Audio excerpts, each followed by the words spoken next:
Rosula base in the court of Fontaine and have a rest. Navia said something about having a place ready for us there, didn't she? Come on, let's go!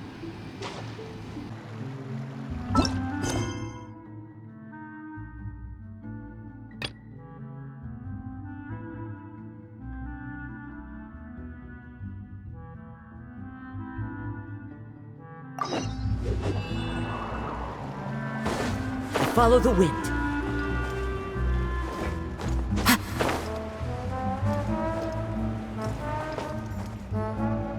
Yep, there's the room, and it's empty and waiting for us as promised. Navia is such a good person. Now that the serial disappearances case has been solved, no one's going to come after us for anything. Even without Silver standing guard, we can just completely relax. Why don't we stay and rest up here for a while? Even machines in Fontaine need to stop and recharge now and then. Oh, come on! This place isn't that bad. Besides, how often do we get to stay in an actual base? Oh, fine. Remember that detective story Paimon read before? Well, the author is about to release a new book, so Paimon wanted to buy it as soon as it came out and have a quiet place to read it. Yippee! Then it's agreed. Come on, let's get some sleep. We'll need to be up first thing in the morning to get in line and buy a copy.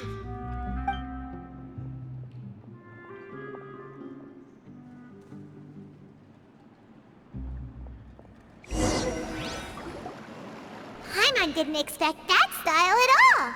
Even though it's a detective novel, it's also like a social documentary. Whew. It's actually pretty good. No! Paimon just spends a bit more time sleeping than you, that's all. Excuse me, but do you know if the Traveler and Paimon are lodging here? Huh? Who are you? Paimon doesn't recall seeing you before. Wait, you're not here to give us trouble, are you? A blonde traveler and a chatty little fairy. Whew, looks like I found the place. Good thing I asked the Spina di Rosula. Seems they sent me the right way. Hey, what do you mean by chatty? Paimon's always careful not to talk too much. Most of the time, anyway. It's an honor to meet you both. I was sent from the Palais Mermonia. Monsieur Nourilette wishes to see you. It seems he has something important to discuss in person. Nourilette? He wants to see us again already? Huh. We talked so much the last time we met. Has something happened since then? I am not privy to the details. It would be best if you came to the Palais Mermonia and asked Monsieur Nourilette in person. If you say so, but Paimon has a bad feeling about this. Now that I've delivered the message, I'll take my leave. Thanks! We haven't left the room for a few days, so we'll head over once we've freshened up a bit.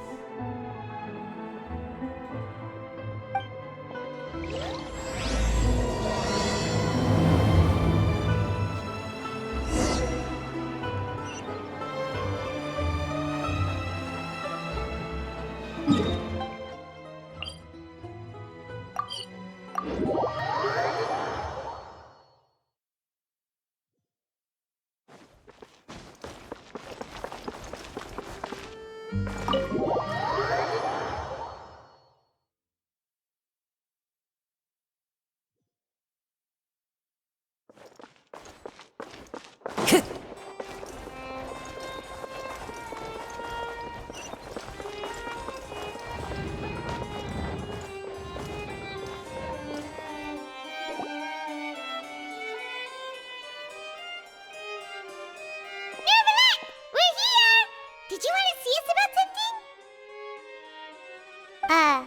Huh? Why were you just standing there? You daydreaming or thinking something over? Yes, I did send someone to fetch you. But as for what I'd like to discuss next, well, I still have some reservations. Given that we've already made the trip here, you should just tell us. Bet you need us to help you with something, right? I do indeed have something I'd like to ask you to do. However, You should wait until after I tell you the details, then decide for yourselves whether you'd like to help or not. The situation is this. If I'm understanding you correctly, the Snezhnayan harbinger known as the Knave has essentially requested a diplomatic meeting with you, correct? I heard that she was originally from Fontaine, but for her to suddenly arrive here and abruptly request such a meeting like this, I sincerely advise you to refuse her invitation outright.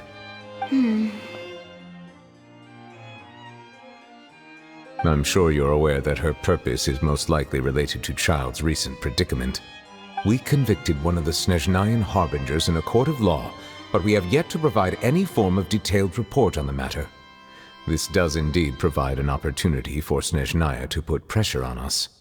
I believe we should adopt an evasive stance until we can provide a proper explanation and have a preliminary plan on how to deal with the matter.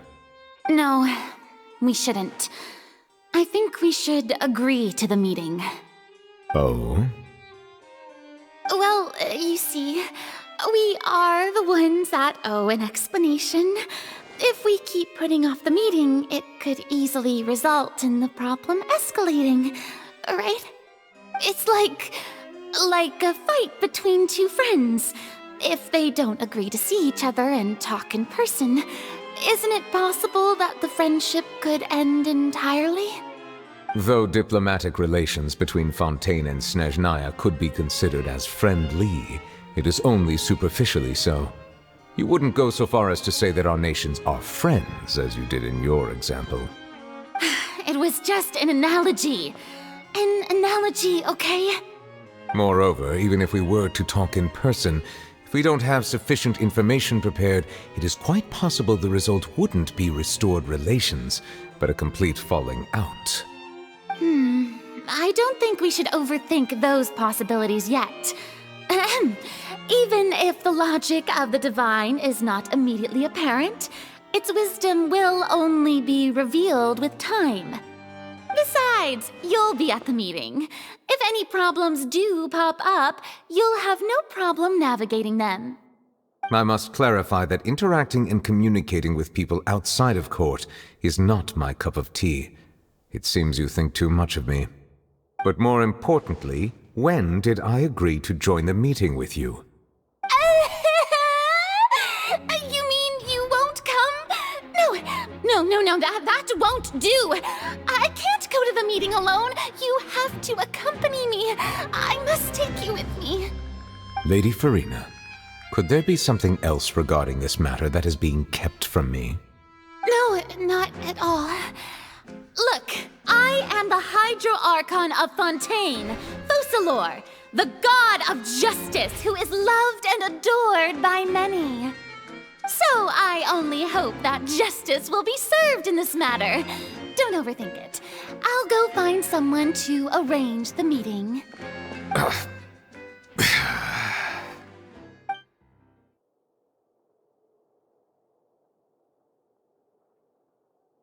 Though it could officially be considered a diplomatic conference, I prefer to see our meeting today as an ordinary tea party. I assume you see it the same way, Miss Farina?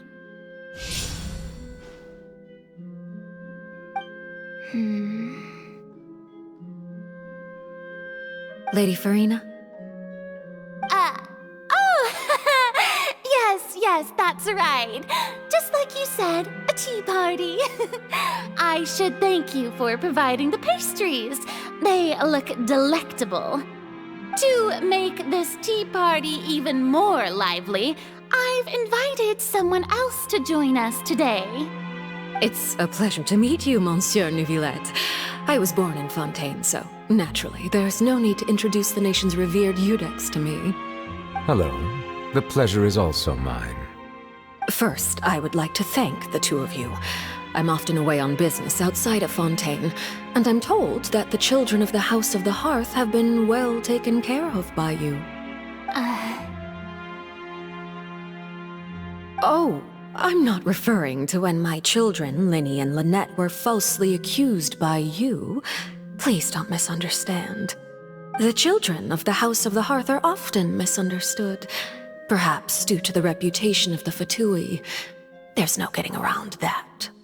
All I meant to say is that Fontaine has been stable in recent years.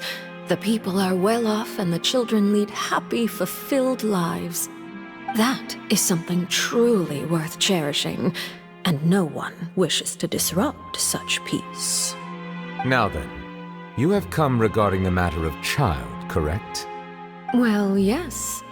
It appears the ever-busy Iudex Neuvillette doesn't wish to waste time with diplomatic pleasantries, and hopes that we can get straight to the point of our talk. Yes, as you surmised, understanding Child's situation is indeed one of the goals of this trip. As we are both diplomats from Snezhnaya as well as Fatui harbingers, Child and I have always been colleagues. Were anything to happen in Fontaine, each of us would serve as the other's attorney to resolve the issue. So now, in my capacity as his attorney, I request that Child be turned over to Snezhnaya. We have a responsibility to cooperate with Fontaine and resolve what has happened to him together. The rules governing attorneys only apply before a trial has concluded. Since a verdict has already been rendered, we see the case as settled. I apologize for being unable to grant your request. An outright refusal. Very well. I respect all the rules of Fontaine's courts, just as I respect you as Chief Justice. Okay, why don't we back up a step?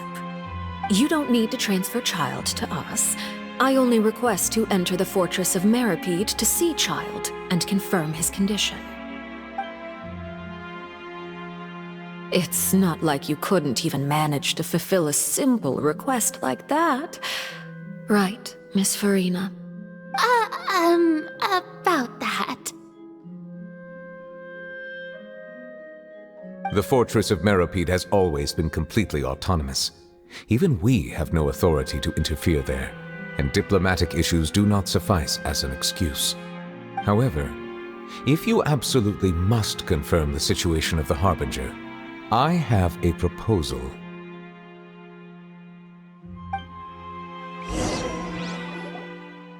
The knave showed up already? Well, Linny did say that Father will be returning soon. We didn't even know that Lenny was from the House of the Hearth at the time, so we kinda overlooked that information.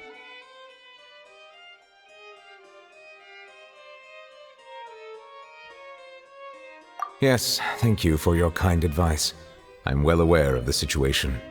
I also noticed that Lady Farina acts a little odd and unnatural whenever I bring up matters related to the knave. Could the knave be threatening Lady Farina or something? If that were the case, then why wouldn't Lady Farina inform me? And what means could the knave possibly have to twist the arm of an Archon? So maybe that's not very likely. Even though Farina can act a little weird at times, she's still an Archon. In reality, this problem is even more thorny than it appears. According to reports from the fortress of Meripede, Child recently disappeared under mysterious circumstances. The details are still unclear. We cannot rule out an escape, but there have also been no reports of him outside of the fortress of Meripede. Special guards oversee the fortress, and its internal systems are extensive. Combined with the special characteristics of the surrounding terrain, an escape should not be possible. I suspect that there's something else behind Child's disappearance. I was only willing to share this information with you because you are friends of Child, and it is my duty to see justice done. So this is what you wanted to see us about before. Yes. I would like you to go to the fortress of Meripede and investigate Child's disappearance. This was my proposal during our meeting with the knave. Rather than allowing her to intervene, I offered to send someone to find out about Child's situation and report back to her in detail. The knave did not seem satisfied by my proposal, but she still agreed to go along with it for the time being. Her words were, "We will talk more once we have that report." So that means we bought ourselves some time.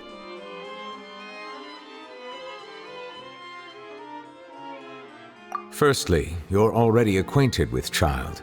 Your eyes may discern relevant details there that others would miss.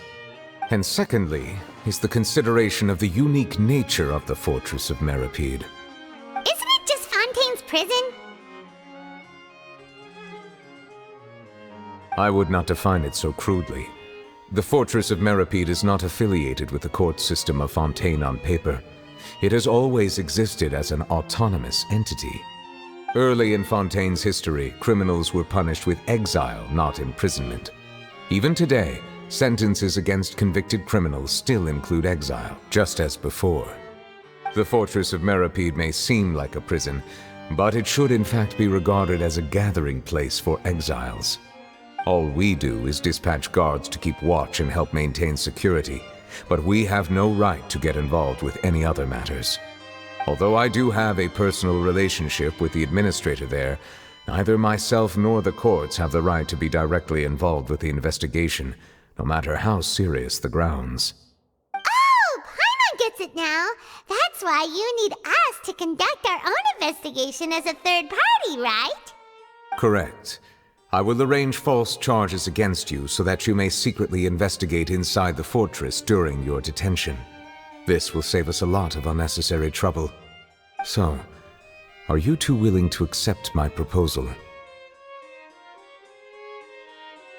Yeah, no matter how you look at it, it seems we're the best choice. Alright, we hereby accept this difficult task. Reluctantly.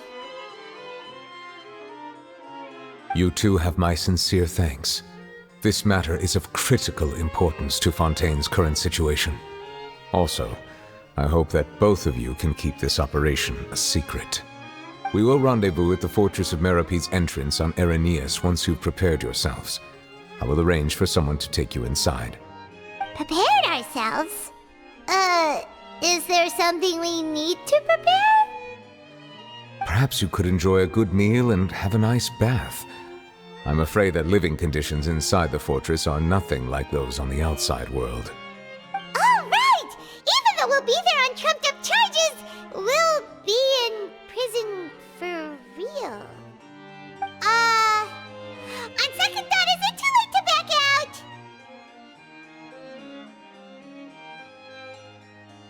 Please do not worry.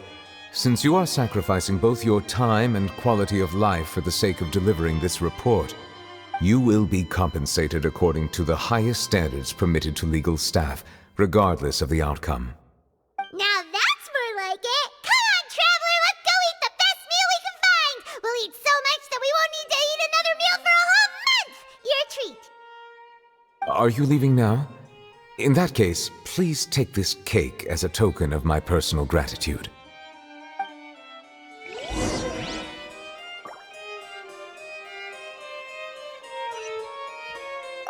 Oh, no need to thank me for it. Just be sure to enjoy it.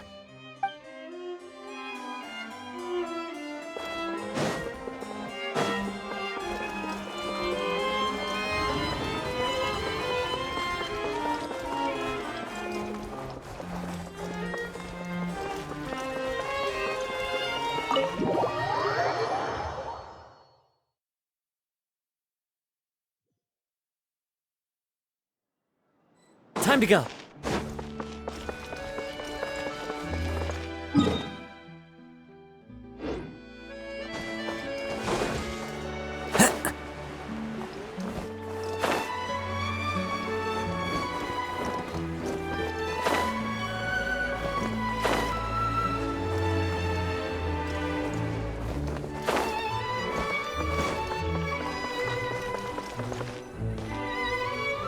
Paimon will have that, and that. Oh, and one of those too? No Fanta, thank you. That cake was pretty good. But as soon as Paimon remembered that we're about to go to prison, Paimon's stomach suddenly became completely empty. Now that Paimon thinks about it, we've always been super careful ever since we arrived in Fontaine. Just to avoid breaking any strange laws here. But here we are, about to willingly send ourselves off to the Fortress of Meripede. Maybe this is what they call fate. Let's just try our best to investigate everything quickly once we get there. Paimon doesn't want to stay in prison too long.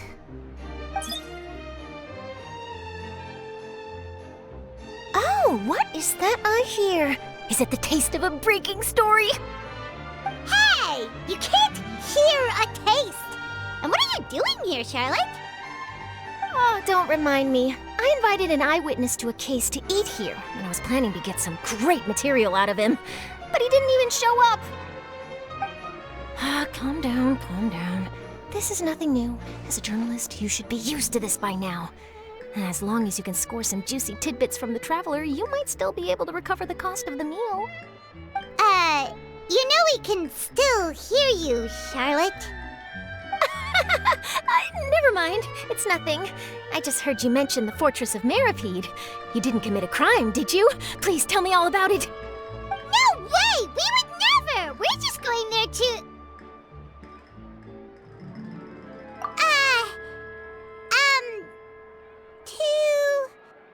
Oh no, Paimon almost forgot that Neverlet told us to keep it a secret!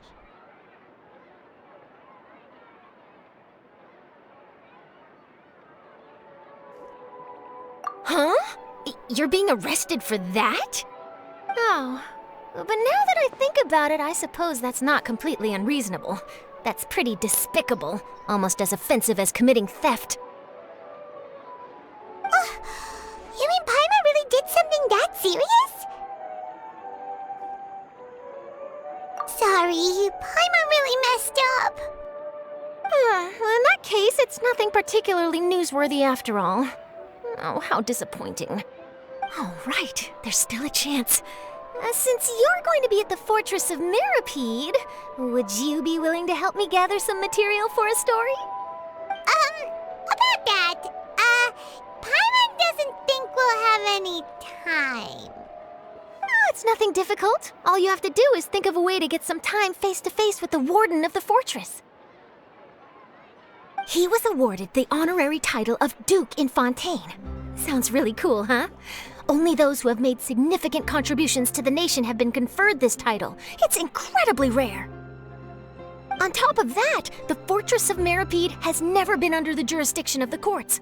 Practically nobody, including journalists like me, knows anything about the person in charge there. Oh, if I could write an exclusive article about him, I bet it would sell a boatload of papers. You make it sound easy, but it really depends. Of course, I wouldn't ask you to do it for free, so this meal is on me. All right, you got a deal. We'll do anything you want. Then it's settled. The food should be here any second, right? Huh? Wait, just how much did you order?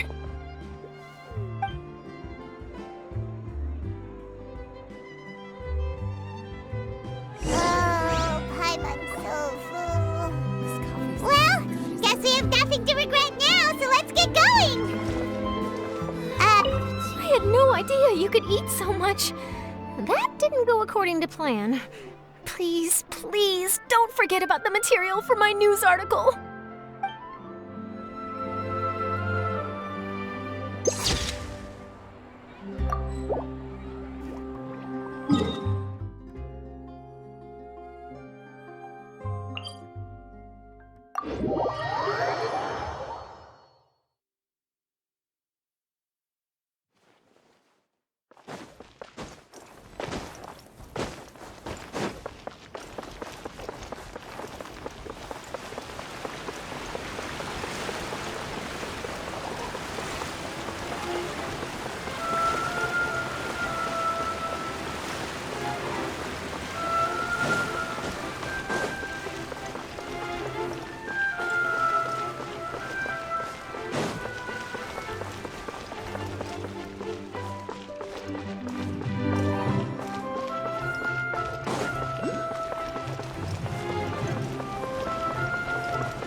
You have come just as promised. Yes, this is the one and only entrance to the fortress of Meripede from Irenaeus. Careful. You may want to step back a bit. Whoa! So you have to go down from here? Is the prison underwater? Utilizing both the barrier of the water as well as the fear humans have of the depths, the fortress of Meripede is naturally the perfect place to confine and guard criminals. But do not worry. It is not nearly as frightening inside as you may think. You will see for yourselves once you are down there. Paimon hopes you're right. Don't know about you, but just thinking about being at the bottom of the sea like that gives Paimon the heebie-jeebies. Oh, and there's one more thing. I mentioned that I have had personal dealings with the administrator of the fortress, Wriothesley. He's a very shrewd fellow.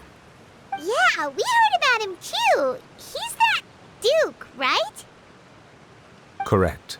He is the highest-ranking manager of the underwater prison. Even though you are going there to investigate at my behest, it would behoove you to avoid any confrontation with him or any of his subordinates.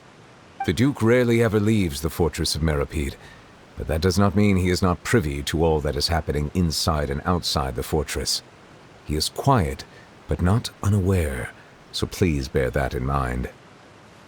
All right, that's about all the time that we have to talk privately. I'm counting on you two. Don't worry, we won't let you down. Good. Madeline! I'm here, Monsieur Nervalet. These two are the newest convicts, I presume? Don't worry, they won't escape on my watch. Like we would try. Please follow me, you two. I'll process your paperwork for entering the Fortress of Meripede.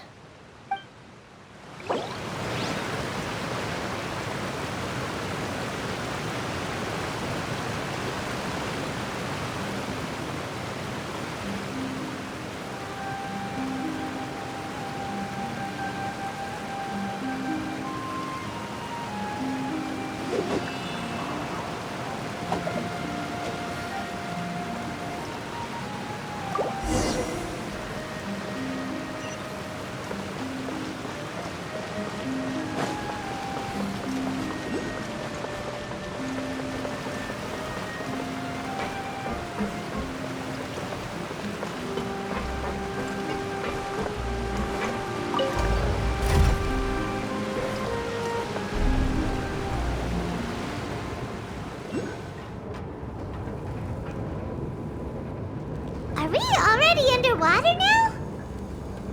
Huh. So this is what it feels like to be a criminal in Fontaine. You two seem to be taking this pretty well. It's rare to see convicts in such a good mood.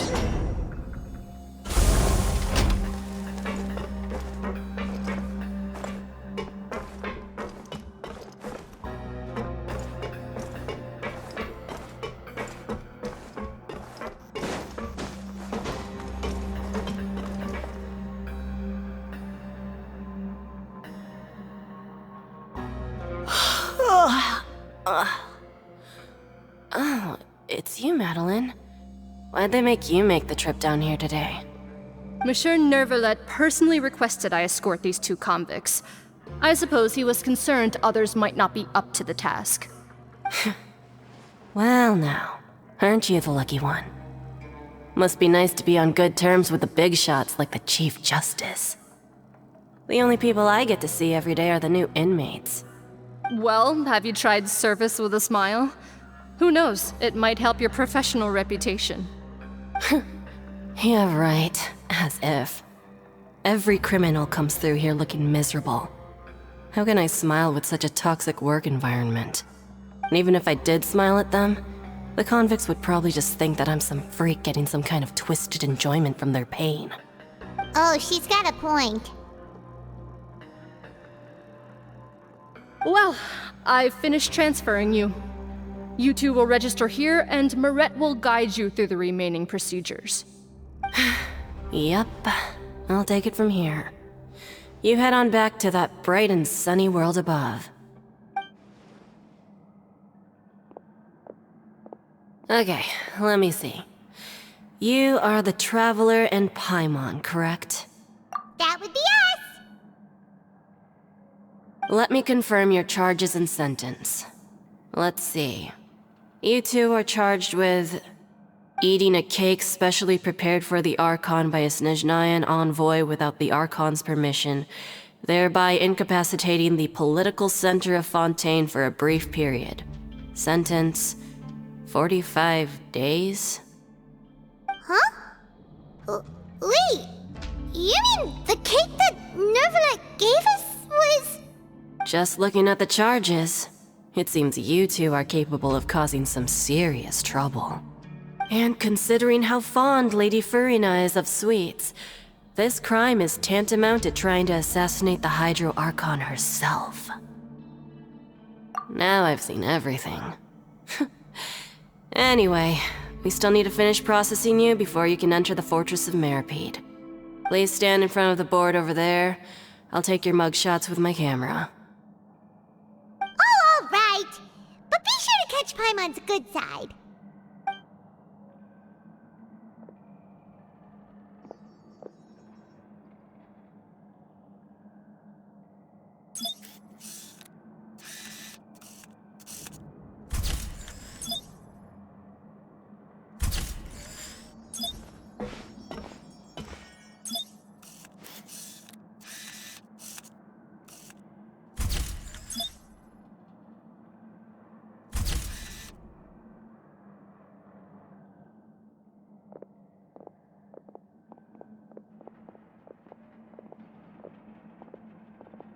And we're done. Thank you for your cooperation. Next, someone will be along to guide you inside the fortress. Please be sure to cherish this opportunity for rebirth. Huh? Rebirth? Isn't that a little much? We're only gonna be here for 45 days! You two are the new inmates, right? Follow me. Oh, okay! Paimon is Paimon and this is the Traveler! Save it. Not like I'll remember your names. Move it.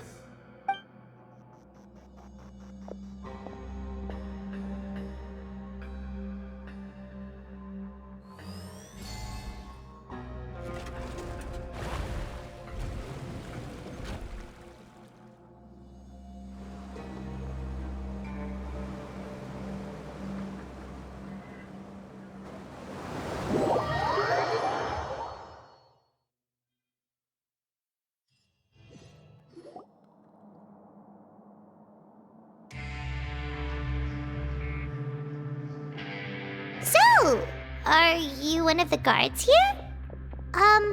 Is there anything we should be careful of while we're here?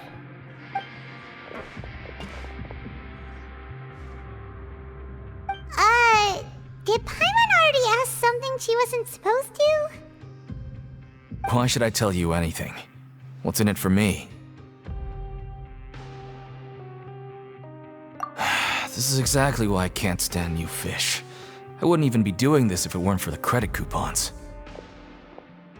Credit coupons? Alright, seeing as you're not the annoying kind that's getting dragged in here crying and blubbering, I guess I can tell you a few things. But next time, it'll cost you some coupons. Mora means nothing here. Here, we use credit coupons. Coupons can get you almost anything in the Fortress of Meripede. Desires? Fulfilled. You want power? No problem. Coupons can even change fate itself. So, credit coupons are a currency that can only be used here? It's not as simple as that. Like Moret said, everyone gets a chance at rebirth. No matter how much money or power you had before, it means nothing once you set foot inside the Fortress of Meripede. You have to start over and earn your coupons. Everyone starts from the same place, and you have a chance at a new, less terrible life. I guess that's the real purpose of the coupons. They symbolize true fairness and true justice. And this is also exactly why so many criminals choose not to return to the outside world, even after they've served their sentence. Oh, so that's what the Fortress of Meripede is like. Huh. Paimon was under the impression that it'd be more like a prison. It certainly ain't all sunshine and roses here, but it's also not the worst place to be. You'd better take a good look at the scenery now. It'll be the last chance you get for a while. After being away from the sunlight for so long, even the terrifying depths of the sea start to feel like home. It just stops feeling oppressive, you know? Oh, I'm actually an inmate like you two. Welcoming newcomers is a job I've picked up to earn some extra coupons.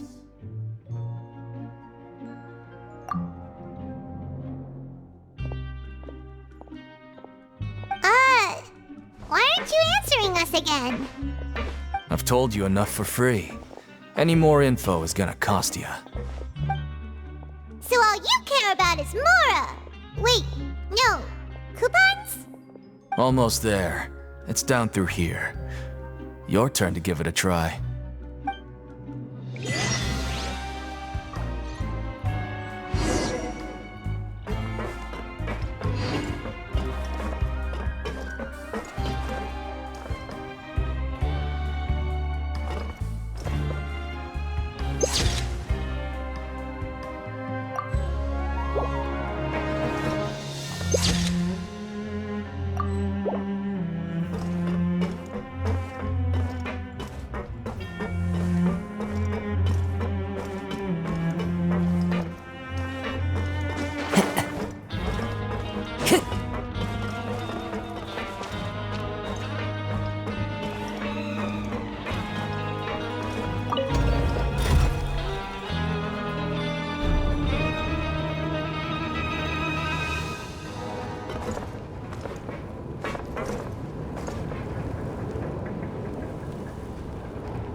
So, we're going even deeper now? Just how deep down are we? It's like a metaphor for your previous life, isn't it? Our lives weren't that bad.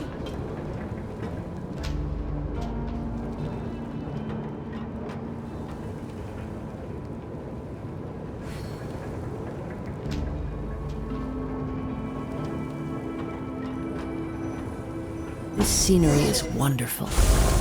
Surely enough to convince anyone to become a wanderer.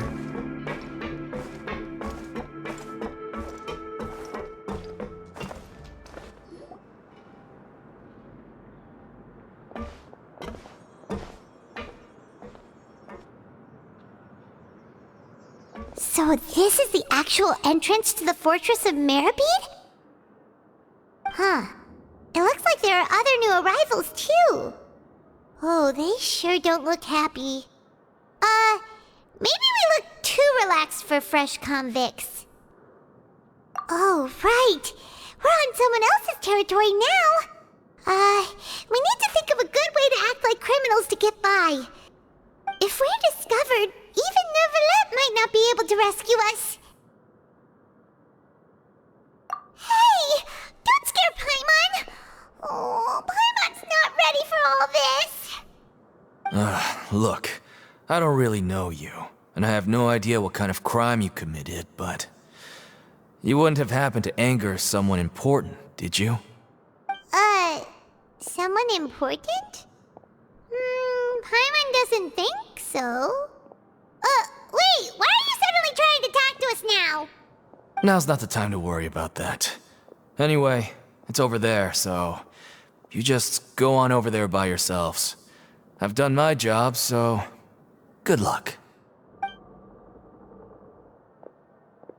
What was that all about?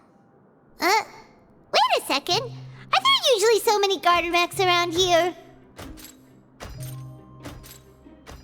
They're already onto us? Prisoners numbers 7459 and 7560. Welcome. Oh, no need to be anxious. These Gardamex aren't here to attack you.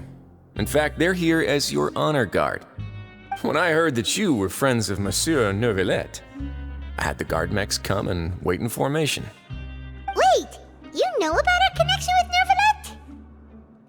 The seafloor isn't as cut off from the world as you might imagine. However, I'm afraid that I know nothing more than that you are friends of the Udex. And as you can see, committing a crime means being sentenced here, even if you're friends with the Chief Justice. Quite fair. The Duke! Greetings, Your Grace! Lovely weather today, isn't it? Oh, greetings, my good fellow.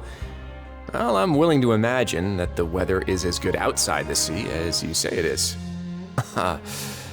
How great it would have been if only the Fortress of Meripede had been built on the coast, huh? It would have been so convenient to enjoy a nice chat in the sunshine. My profuse apologies. I just got so nervous when I saw you, So this is the Duke. He sure looks a lot younger than Paimon imagined. The Traveler and Paimon, correct? Mr. Deacon here was responsible for your welcome. I trust you were satisfied with his guidance?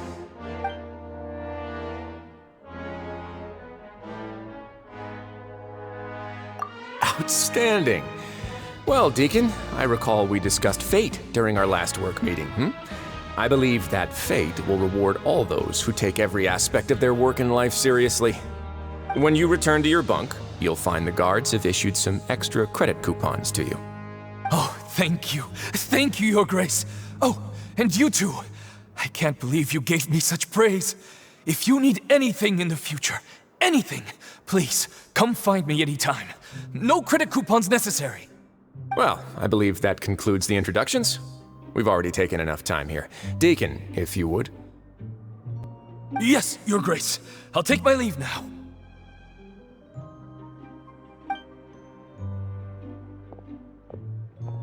Please, follow me. To make you feel more welcome, I'll show you around the various facilities of the Fortress of Meripede. I hope it'll help you adjust to life here. He's going to personally give us a cure? Huh. Paimon can't figure out what this guy's thinking at all. No wonder Charlotte's so interested in him. He's one of those mysterious types. Alright, let's keep up with him.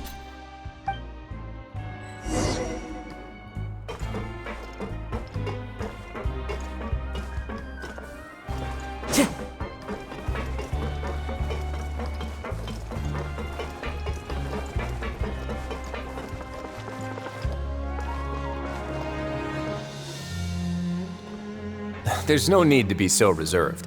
The label of criminal is nothing but one of many identities, and being criminally inclined here at the Fortress is just one of many ways to survive. Is it really okay for the Warden to think like that? We're real criminals, you know. What if we're too difficult to handle? Well, then maybe you'll be able to carve out a name and a place for yourselves in this underwater world, But before you go in swinging, please remember that in the Fortress of Meripede, it's better to not cause trouble for yourself or for the guards. Now, we've arrived at a very important place, the Coupon Cafeteria. You can come here and claim one welfare meal each day. Welfare meal? You mean it doesn't cost anything? That's right. Criminals are essential to Fortress operations, so we must guarantee that they at least have the basic means to survive. But that's not how it was. Back in the day, it cost you credit coupons just to get a cup of water here. For fish like you who just arrived with nothing, you'd have to go to work hungry until you earned enough coupons to eat. It was only after His Grace became the administrator that we got the free meal rule. Now everyone gets a square meal every day, even no-good slackers who've never picked up a wrench in their whole lives. Nobody starves to death here. In the Fortress of Meripede, credit coupons are the only currency, and everything must be purchased. In some sense, you could say using the coupons is a form of trade. But trade is always conducted by people. So if we want trade here to prosper, we need everyone to work hard and live their lives. If nobody could even afford a meal, then the whole fortress would be up in arms. And that would only make things more difficult for me. So, rather than saying that we're giving everyone a free meal here, you should say that everyone's hard work has improved the living conditions in the Fortress of Meripede. Your Grace's reasoning is correct, but what I said is also true. Whatever the case, hard work is rewarded here. You'd be hard-pressed to find anywhere else as fair and reasonable. Right! sees your point. By that logic, this place doesn't seem so bad after all. Oh, wait, no. We shouldn't drop our guard so quickly. But it seems the inmates really respect the Duke because of his attitude, right? We should still try to verify the truth with our own eyes. Let's continue this way.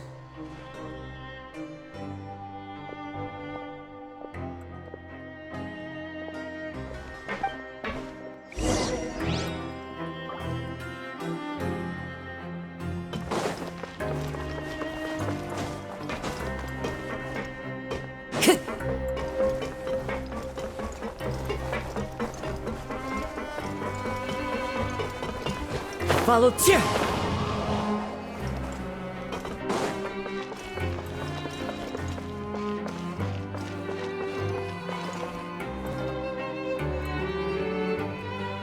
This place is known as the Pancration Ring.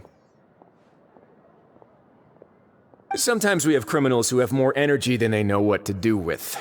Their daily work alone isn't enough of an outlet for them. So, instead of leaving them to their own devices, we've provided them with this dedicated venue. This way, nobody will get involved unless they want to be. Pancration matches? And you can earn extra coupons? Oh, what do you think, Traveler? Interested?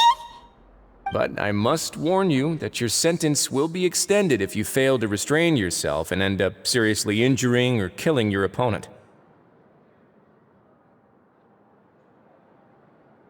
So, did you set this place up too? No, actually. I just granted approval for the organizer to use this area to build the ring, and I collect a portion of the proceeds in return. Of course, the fees are also quite useful. Oh. Do you mind if we ask what they're used for? Sure. Ensuring personal safety, maintaining the arena, and resolving any conflicts that arise. Why? Are you interested in how to manage a pancration ring? Oh, no. I was just wondering if that's how you paid for everyone's welfare meals. A reasonable guess. I see you have a talent for entrepreneurship. Oh, you hear that? Paimon has a talent! So we could start a business here? That is something you can discuss between yourselves later. Let's move on for now.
Your Grace.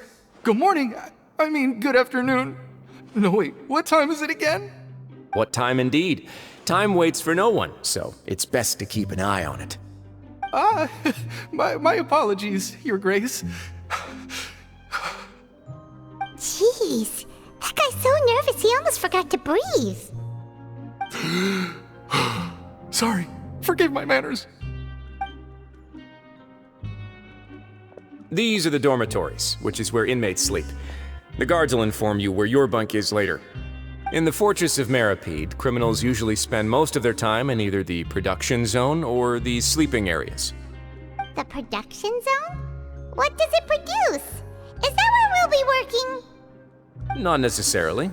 Though working in the production zone is the most reliable way to earn credit coupons, if you have other skills, you can skip your shifts to earn them in other ways. Wow. Wait, you're the manager of this place, and you're just telling us to our faces that it's okay to skip work? The fact that the Fortress of Meripede has continued operating completely autonomously is proof enough that most people are willing to work honestly and earn a stable income. As for what we produce, many of the clockwork machines seen all over Fontaine originate from our workshop.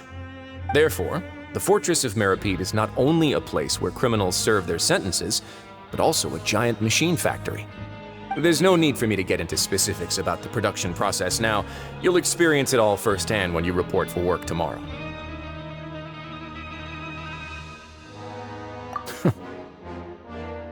Let's move on. The tour continues over this way.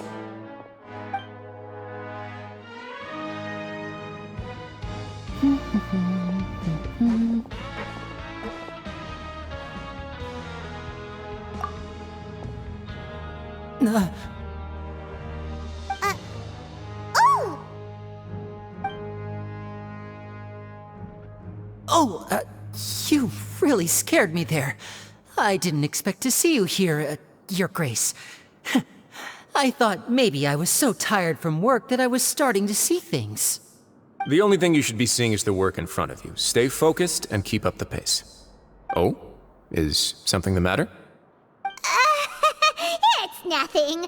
Paimon's just worried about how hard we'll have to work tomorrow.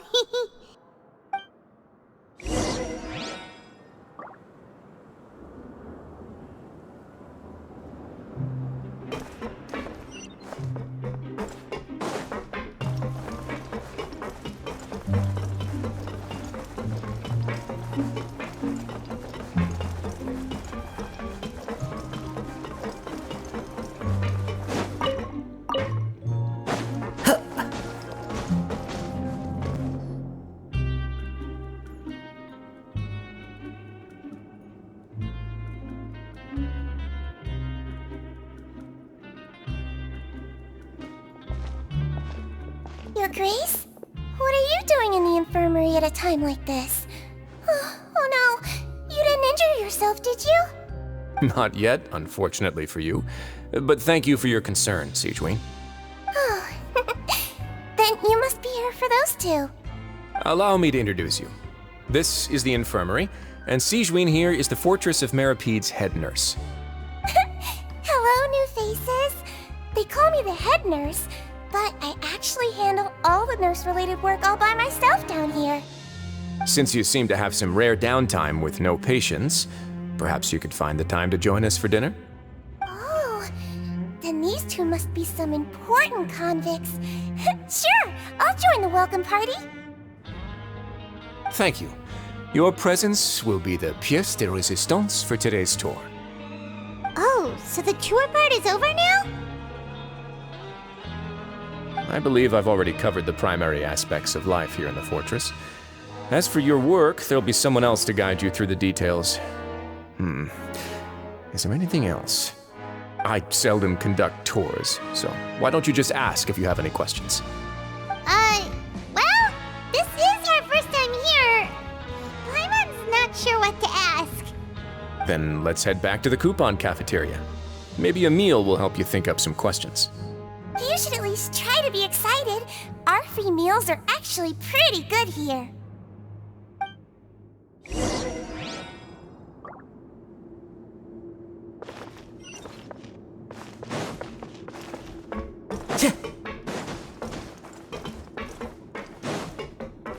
These days, you just can't rely.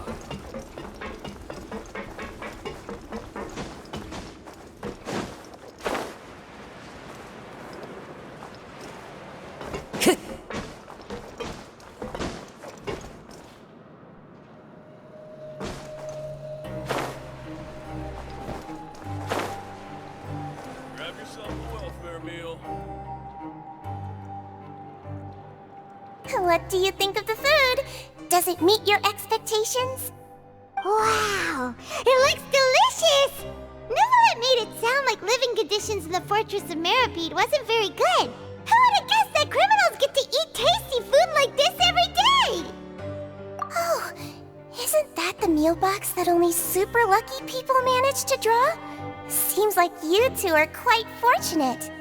It actually has nothing to do with luck in this case. I had a word with Walsey, so you didn't have to draw lots like everyone else. Oh, you mean the meals are random? Yes, what you get to eat depends completely on your luck. You could say that it's a distasteful little game that Chef Walsey likes to play here in the cafeteria. Paimon knew it! If criminals got to eat tasty food like this every meal, the crime rate in Fontaine would skyrocket for sure! Excuse me, did I hear you mention Nervylette just now? I've been wondering how he's doing. Is he busy with work? Has he been taking care of his health? He seems healthy no matter how you look at him, but he works so hard all the time, so it must be really tiring. Sounds like he hasn't changed a bit. Looks like you can stop worrying so much, Sigewinne. Oh, that's good. But I still feel like it's been too long since I've heard any news about him. No news is good news. Maybe next time I've got something to discuss with him, I can invite you to accompany us. But isn't the Fortress of Meripede independent from Fontaine's court system? What do you two have to discuss? Well, we provide all kinds of mechanical products for official use, and some essential goods have to be obtained from the overworld, so we naturally have to stay in touch about this and that. Monsieur Nervylette's character is unimpeachable. No matter the question, you can discuss it openly and freely with him. Talking with him feels quite effortless. In light of that, I am quite willing to go out of my way to show respect and accommodate him. In fact, right now, I'm treating you two as guests invited by Monsieur Nervylette. But unfortunately, I can only do so until the end of this meal. After this, you two will just be inmates here. You're very welcome. Well, your new life awaits.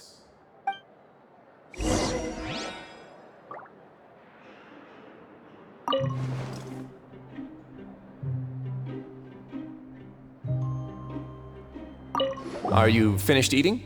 Then I recommend that you return to the dormitories and rest. You have work to do tomorrow. Perhaps you were hoping to ask for some special privileges? Sorry, you'll have to use credit coupons like everyone else. It's not as comfy here as you might imagine. Now that I've gotten a good look at you two, I think you're very cute.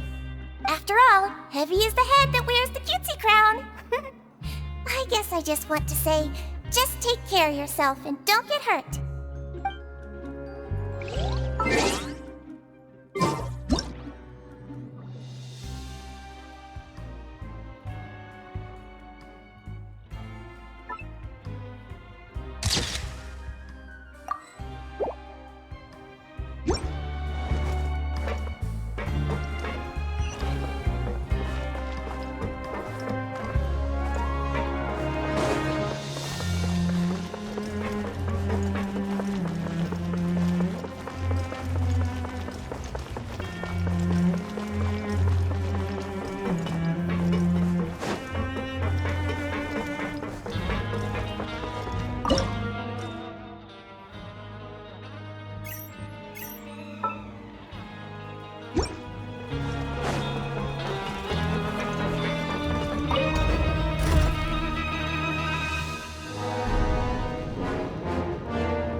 Time to go.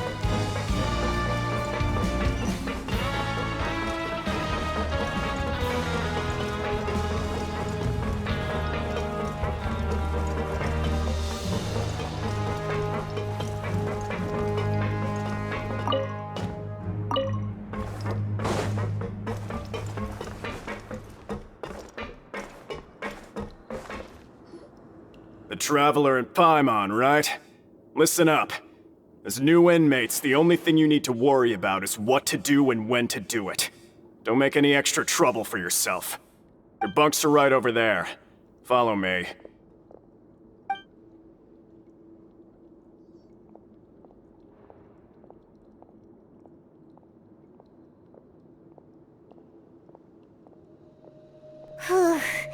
So this is where we'll be sleeping from now on. Oh, Paimon can't believe this! The days of staying home and reading detective stories are like a dream now. By the way, Traveler, we saw a lot of things worth investigating just now. Even though the Duke didn't say it too directly, judging from what he said at the end, it seems that he was only welcoming because we know Neuvillette. We are criminals, and Paimon did eat that cake, but we're actually here to help Neuvillette. Is it possible that he knows we're here on a mission? Or is Paimon overthinking things? Yeah, Paimon thinks so too. He probably knew why we came here from the very beginning and intentionally wanted to send us a message. Maybe something like, "Hey, I have my eyes on you, so don't try anything funny." Yeah, you're right. It's not like we can go back to Neuvillette empty-handed and say, "The dude looks scary, so we gave up." And besides, the Duke said that he was willing to go out of his way to show respect for Neuvillette, right? So, we at least need to try. But Paimon hasn't gotten a clue where we should start our investigation. You mean... Yeah, that's what Paimon was thinking too! Paimon almost spilled the beans when we ran into him. Fortunately, based on his attitude, it looks like the Duke sees Linny as just another inmate. We worked so hard to help clear Linny and Lynette's names, and yet we turn around and bam! He's in prison anyway! Oh, right! Linny and Lynette are from the House of the Hearth. They work for the Knave, so they could be here to investigate too! Huh? Oh, it's a card! Paimon didn't notice it earlier. It looks like a magician's prop. Lenny must have left it here. He's in prison and still doing his little tricks, huh? Let Paimon have a look. It was nice to bump into you again. Let's catch up in the production zone tomorrow. What in the world? It's written like he's greeting a buddy on the street. Paimon thought he'd write something important. If you say so. We can ask him what's going on tomorrow. Let's get some rest now.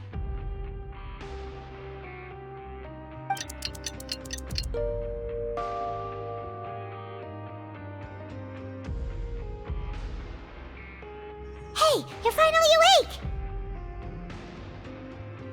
Well, it's Paimon's first day as a prisoner.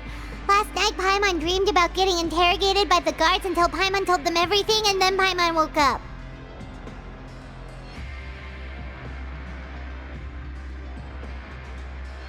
Hey, come on! It's just a dream, okay? Paimon wouldn't really squeal.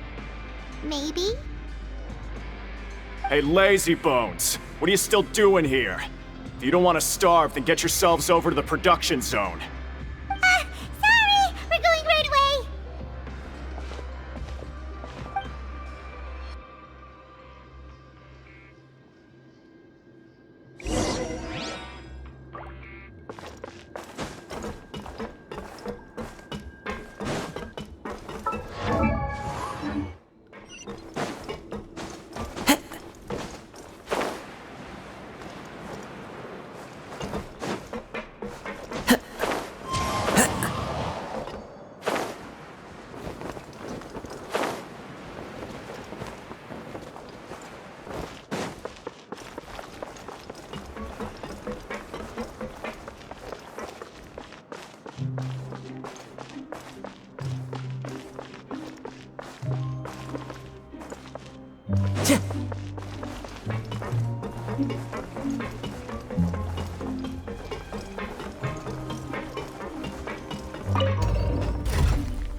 Shine down!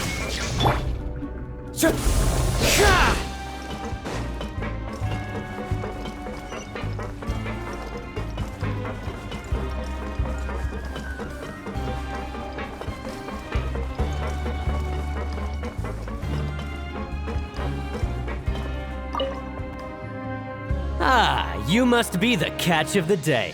Looks like you've got some luck getting assigned this space. Yep, we just arrived yesterday and... Don't interrupt me when I'm speaking! Yes, sir. Listen carefully to my instructions. I don't want any mishaps. Every machine here is worth more than the both of you. Working around these machines can be very dangerous. Do your job well, and you can eat in the cafeteria after your shift. Get sloppy, and you dine in the infirmary.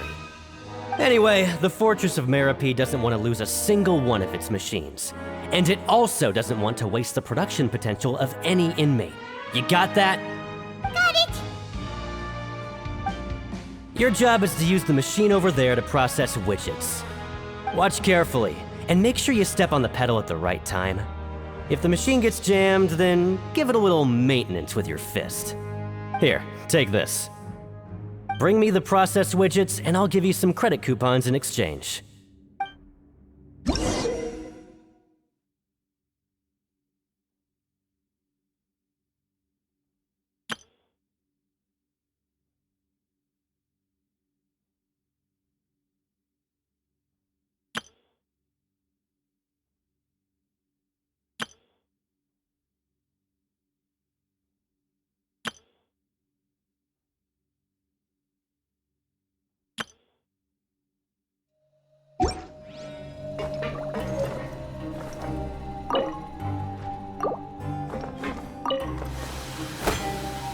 So if the machine gets jammed, you just need to attack it to fix the problem.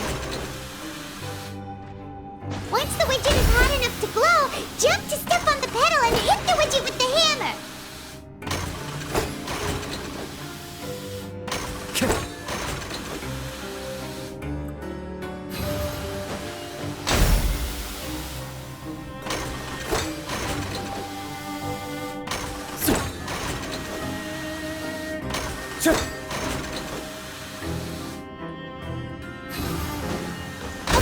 You got this! Great! Now we can report back to the foreman and give him the processed widgets! Huh. This one is tolerable. Though since the processing is done by machine, the product is all pretty much the same anyway. Alright, I'll pass you for now. And we'll count up how many credit coupons you've earned.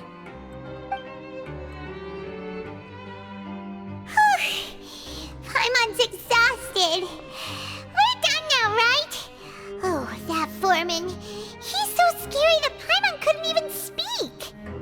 Ugh. Even though Paimon's starving and wants to head straight to the coupon cafeteria, we still need to meet Lenny first, right? He probably just finished up his work, too. He should be around here somewhere.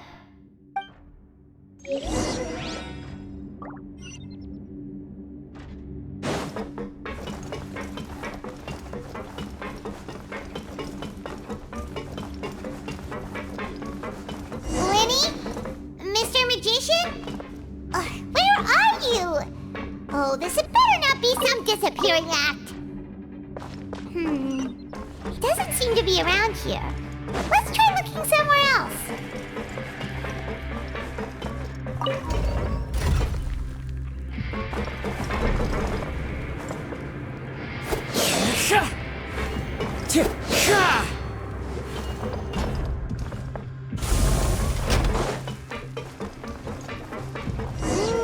Where could he be?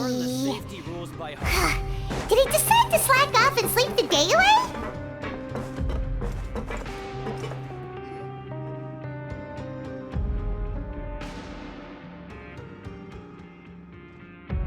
Hey, over here. Oh, you scared Paimon! How did you appear out of nowhere like that? Oh, you scare so easily now? Is there something worrying you these days? Oh, you little... The only thing we're worried about was trying to find you. Sorry. Come over here and keep it down.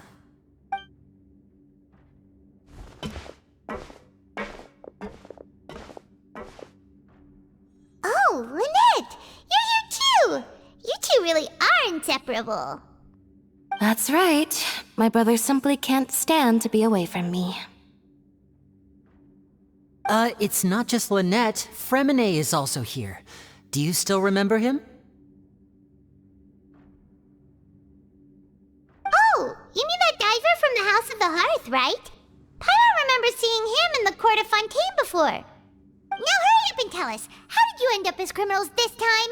We fought so hard at court to prove you were innocent, but now it looks like our incredible court battle was for nothing! Sadly, even the teeniest of things can land you in prison these days.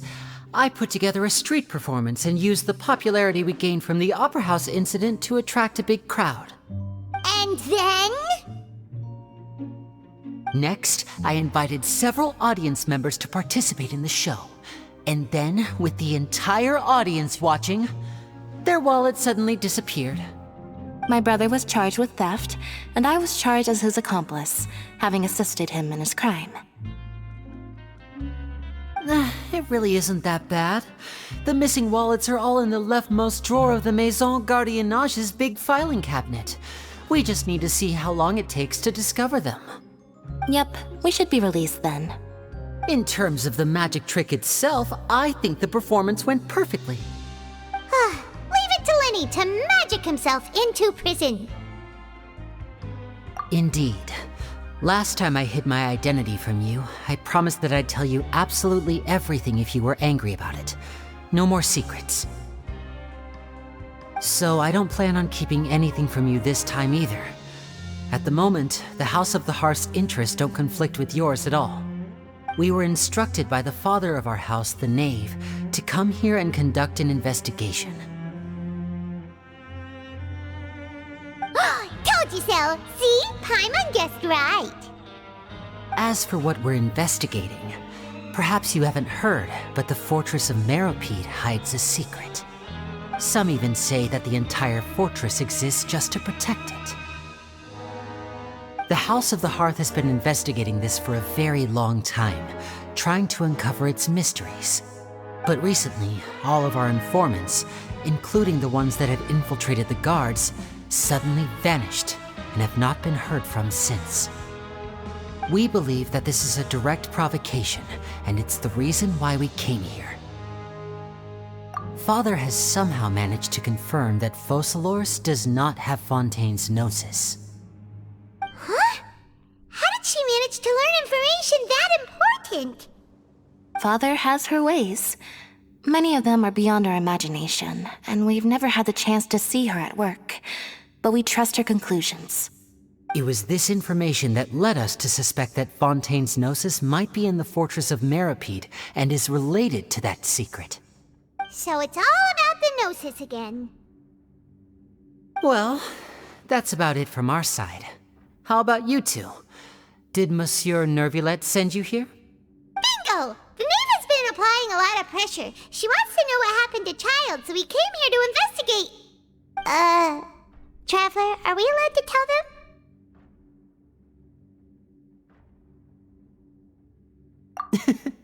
You don't need to worry too much about that.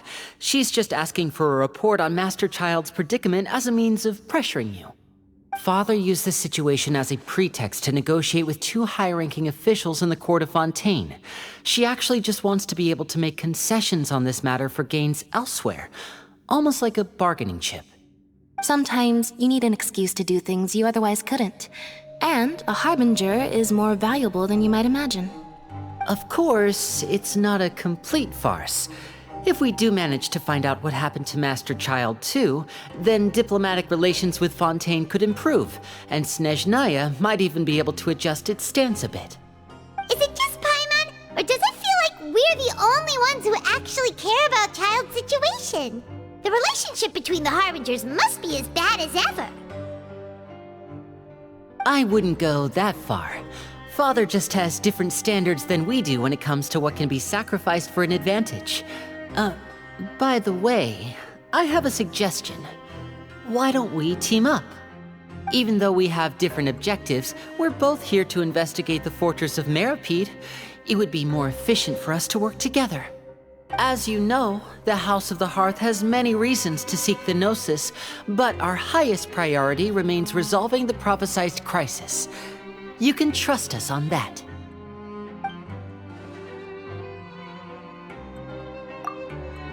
See, I told you. Is that so? Sure enough, it won't be easy to convince them to cooperate with us. Lenny seems to be thinking pretty hard about something. Of course he is. Lenny has been looking forward to a chance to reach an understanding with you ever since last we met. Or, I should say, we were really looking forward to teaming up with you this time. Lynette, just tell them everything, why don't you? It's okay to open up a little.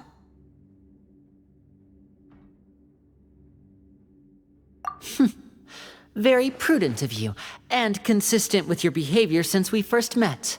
That's reasonable enough, and I agreed to cooperate on these terms as well.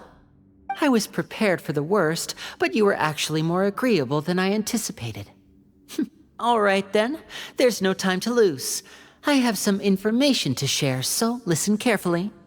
Since Lynette and I arrived here, our investigation uncovered the fact that the Fortress of Meripede has a forbidden zone. Most people just clammed up and wouldn't talk, but after asking the right questions, we were able to confirm the existence of the forbidden zone from the guards. You should be aware of that while you're investigating. A forbidden zone? Could that be where the child disappeared to? You're right, we'll definitely keep that in mind. Good. That's the most suspicious thing about the fortress that we know of so far.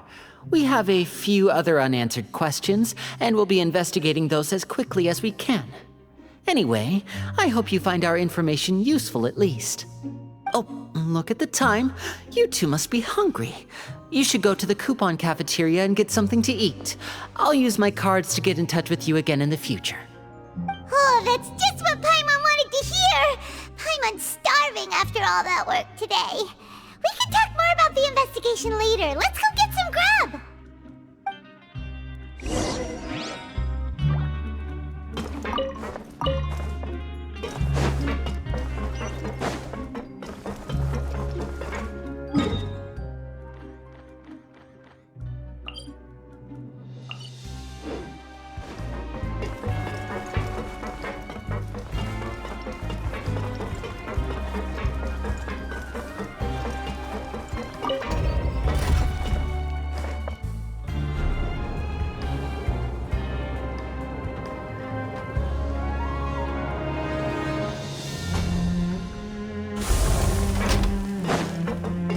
Time to go.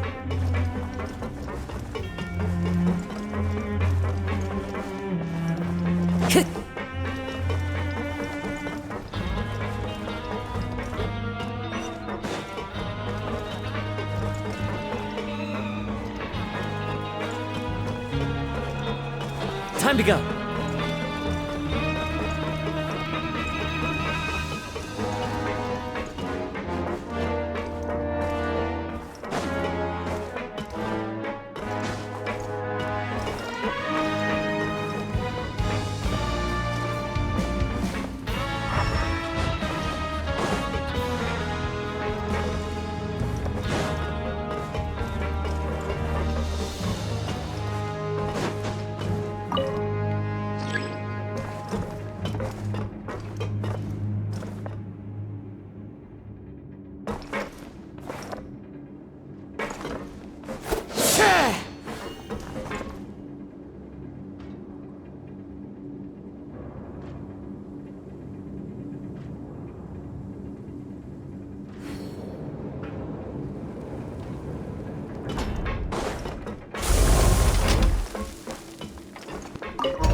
good as last time.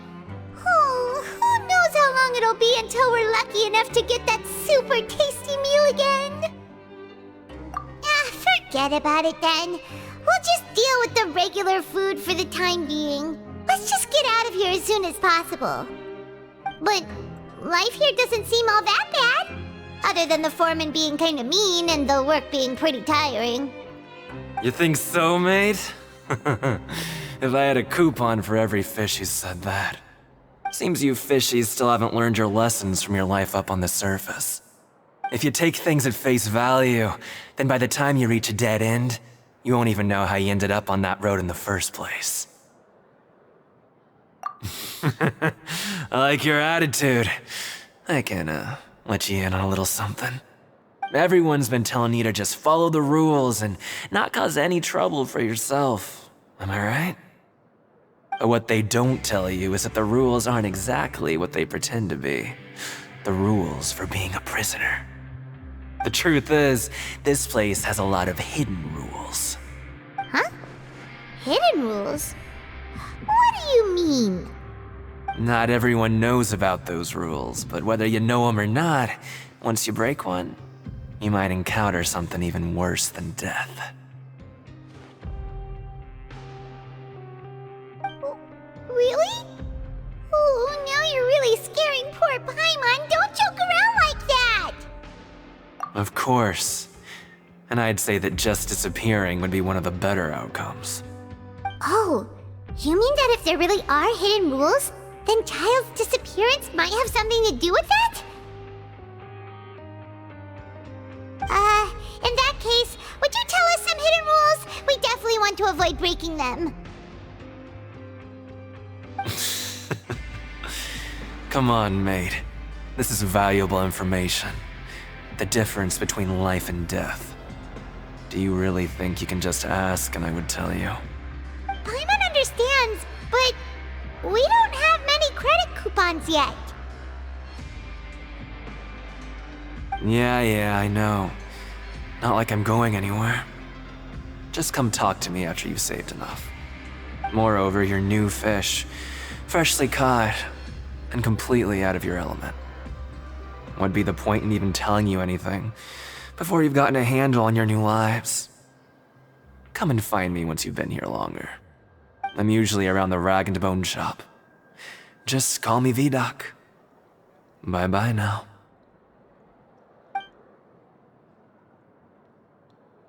He left. Just like that. Huh. Do you think he's just trying to scare us into buying fake information from him? Yeah. It might be a good place to start in our investigation. Hidden rules, huh? But, like he said, we don't have any coupons and we're still not familiar with this place.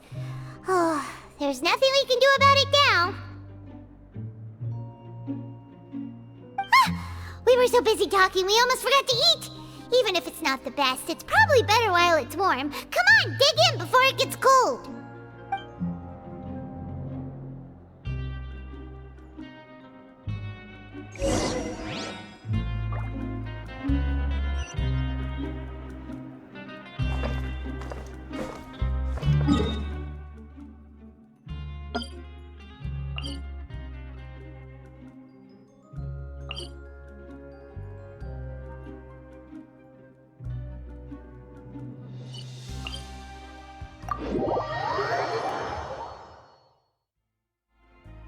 Wherever in this one with nature.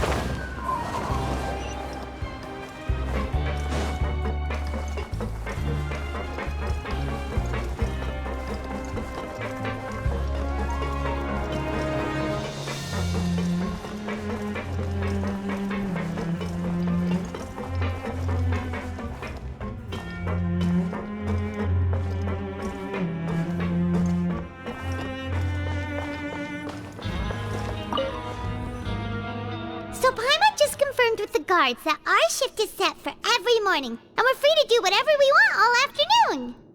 But it seems like most of the other inmates choose to continue working through the afternoon to earn more credit coupons. Oh, and they also said that you can use coupons to skip work in the morning and free up your time. They weren't kidding. Credit coupons really can be used to do anything here.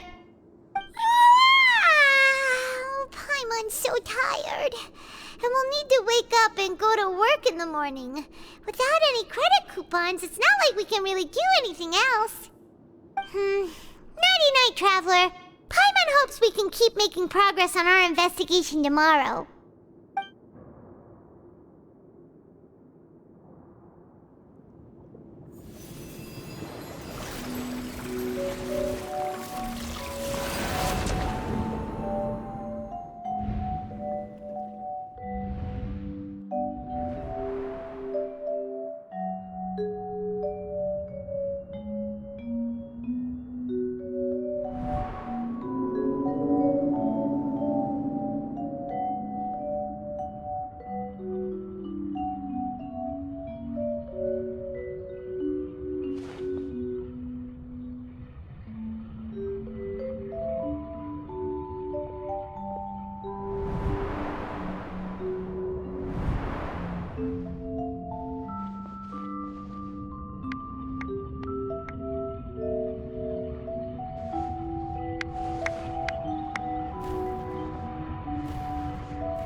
What's wrong? You seem to have something on your mind. Did you dream about something last night? Is that even possible? Unless it wasn't an ordinary dream? Oh, Child's vision! So you had it with you this whole time? Maybe the vision connected Child's consciousness to yours.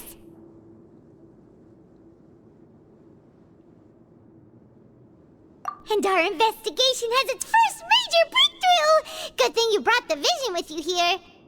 So what did you see in the dream? Do you know where Child went?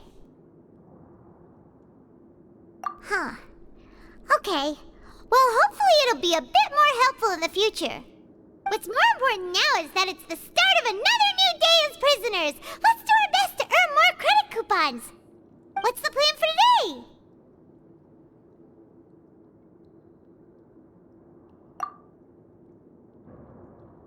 Huh? You want to spend our coupons on slacking off already? We'd better go to work and earn some more coupons first.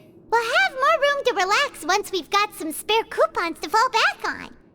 Let's go! It's time to start working. If that guard Fielding catches us skulking about, he's sure to give us an earful.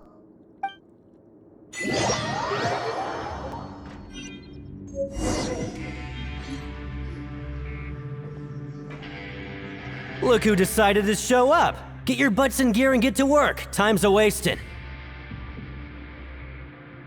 Good, here you go. Remember to give me the widget once you've finished processing it.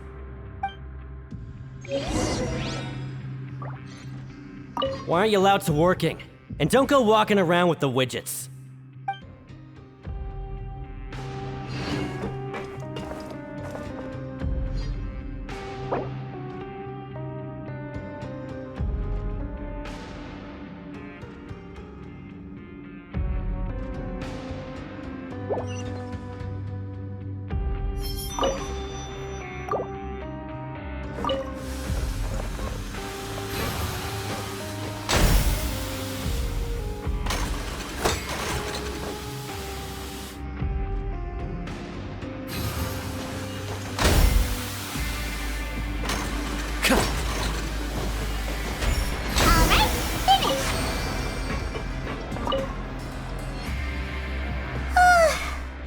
Speed.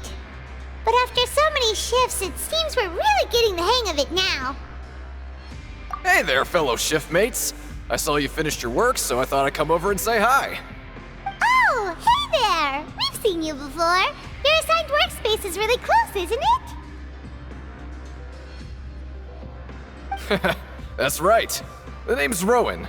This past few days, I couldn't help but notice the new faces working nearby. I guess we were destined to meet. I've been working here for almost 15 years. Even the foreman, Grainville, always calls me Chief. Whoa, you've been working here a long time, Chief.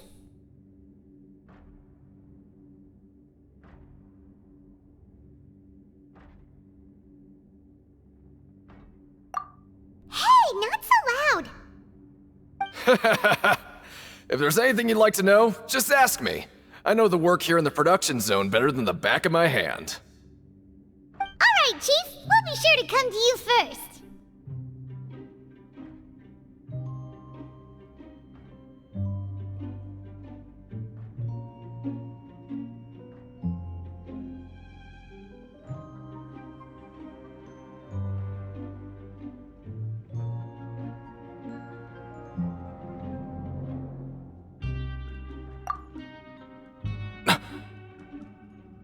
Did you just ask about the rules? Pretty sharp for newcomers. You've already heard about the rules, huh? Who'd you hear it from?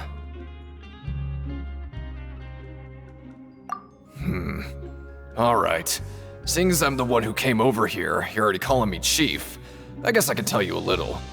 Truth is, you two keep working like this, you might be putting yourselves in danger. Huh? Wait, there's even a rule about that?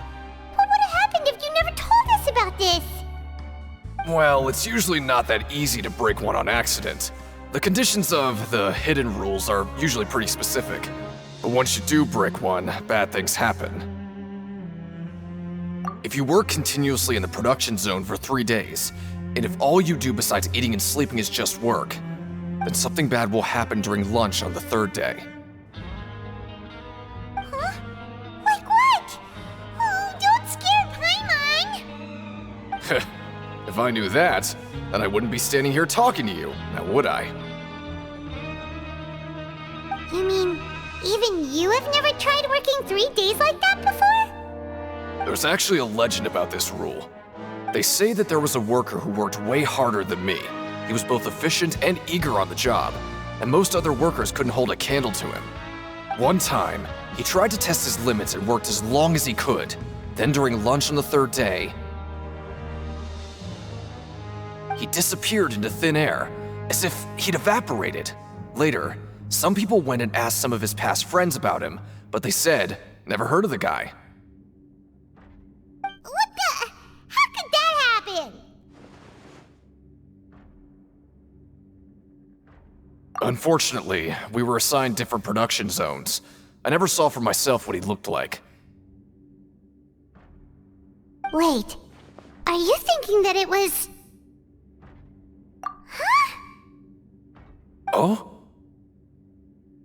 You... Listen, kid. This ain't the kind of thing you should be curious about. Let me tell you, you're better off forgetting about it and looking after yourself. Now I kinda regret ever telling you. Yeah, I agree with Chief here. Do you really want to try? Alright, if you insist.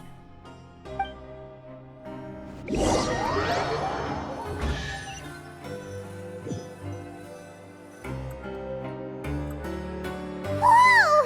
Isn't this the super lucky meal? Looks like hard work really does get rewarded. Paimon's gonna take her time and savor every bite. What would you like to do this afternoon?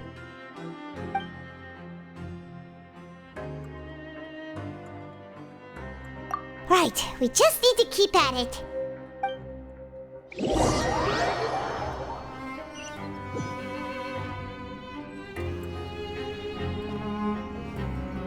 Look who decided to show up. Get your butts in gear and get to work. Time's a-wasted.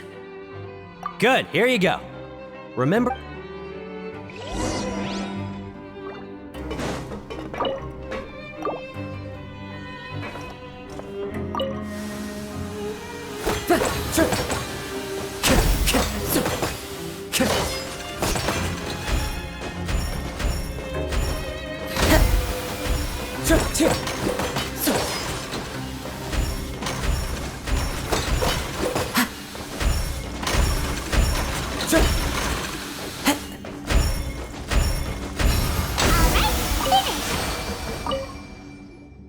Let me have a look.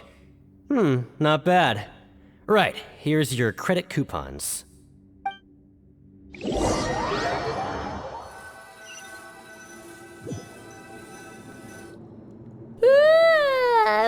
up so early today that Paimon's been nodding off all afternoon.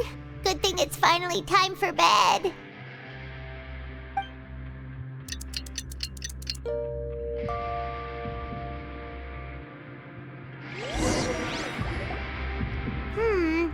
Maybe we can make some progress in our investigation today. What do you have planned for us?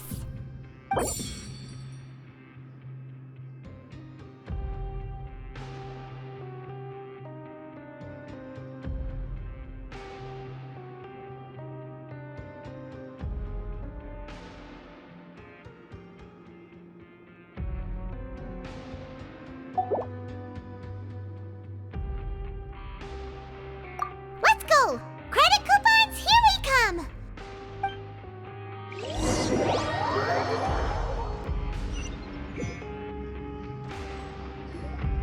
Look who decided to show up! Get your butts in gear and get to work. Time's a-wasting.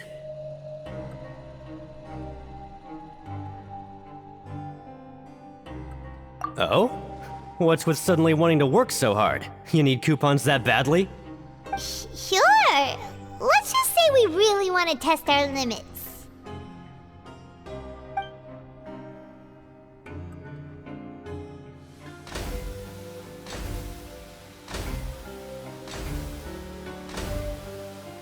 Nice! We did well today. Let's keep it up!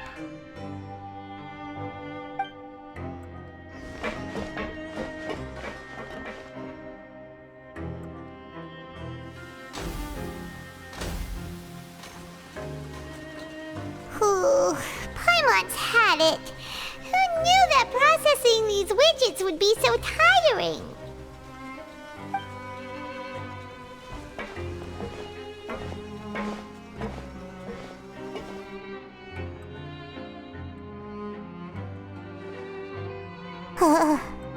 That's it.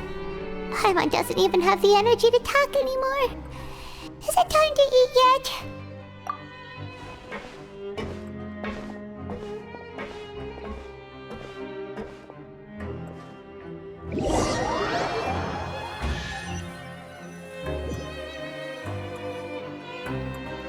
Oh, Paimon's exhausted. It's just work, work, and more work.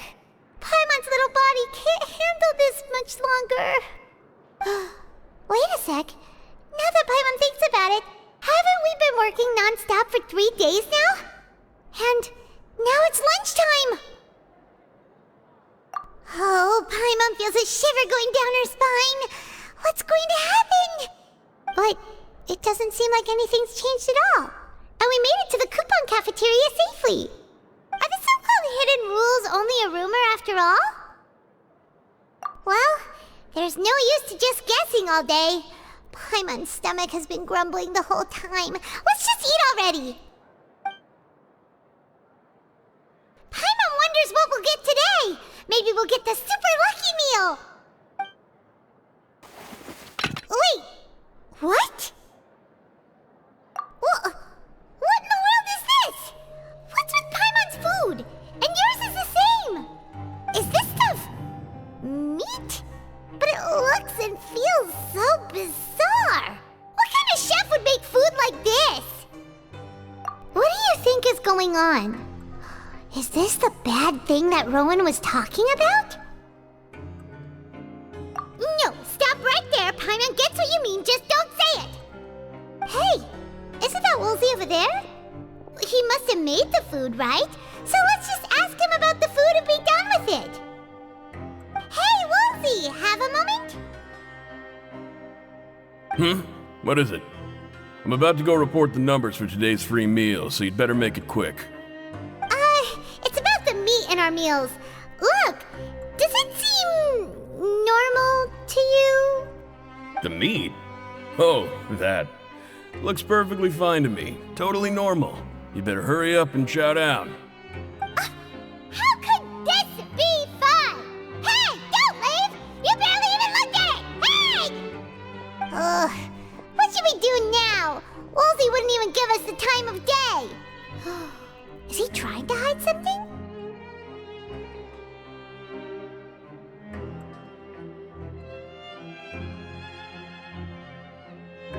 Yeah, looks like we have no other choice. Paimon was positively famished a minute ago, but now she's lost her appetite.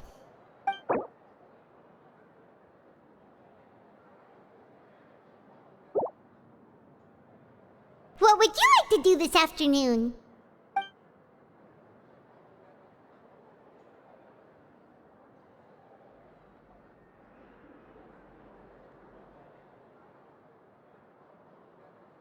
Yeah, Paimon felt like some of the people here were a little strange the moment she saw them.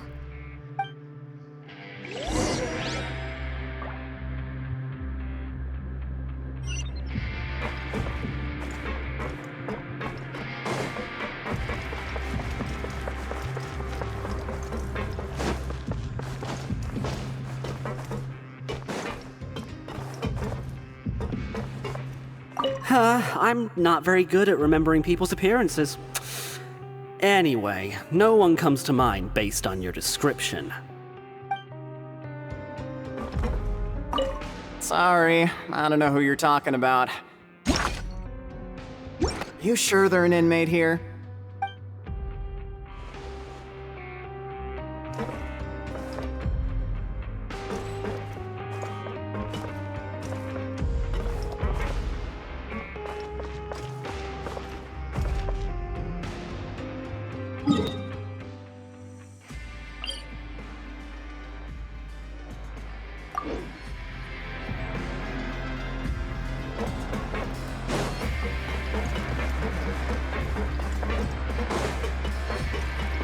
Time to go.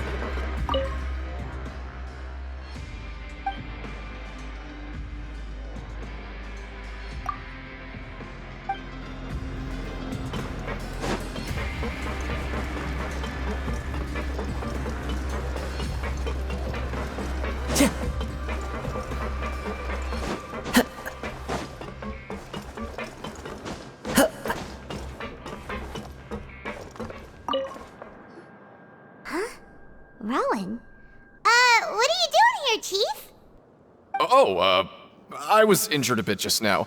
Nothing major, I think I just pulled something. Little mishaps like this are unavoidable at work, you know? Huh. Paimon wouldn't have thought someone as experienced as the Chief would still get hurt on the job. I just knew you would say that. This is pretty embarrassing. Where's Siegeween when you need her anyway? The one time I need to make a quick trip to the infirmary. Oh, you mean she wasn't in the infirmary? Yeah. The rumors say that there's never anybody in the infirmary in the half hour before lunch, and nobody knows where Siegeween gets off to.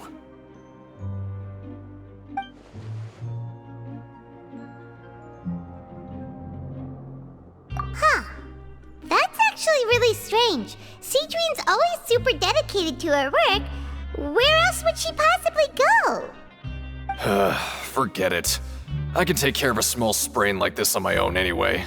No need to trouble her.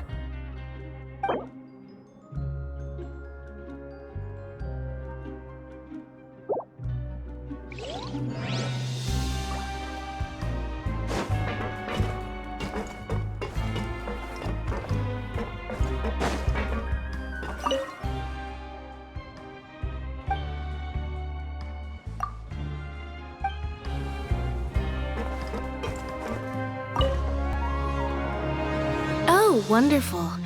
I was worried that you'd be busy trying to earn credit coupons all the time, but it seems like you haven't neglected your investigation work after all. Paimon likes having more coupons, but no one wants to work all the time.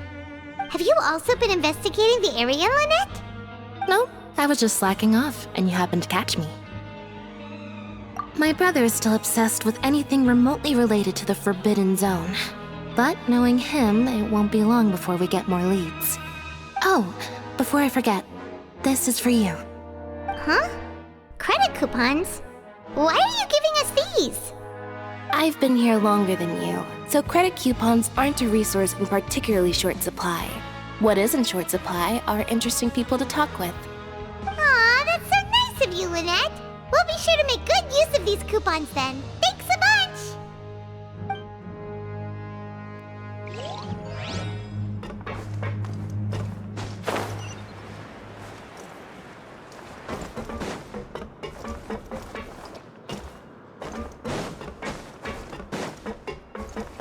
Time to go.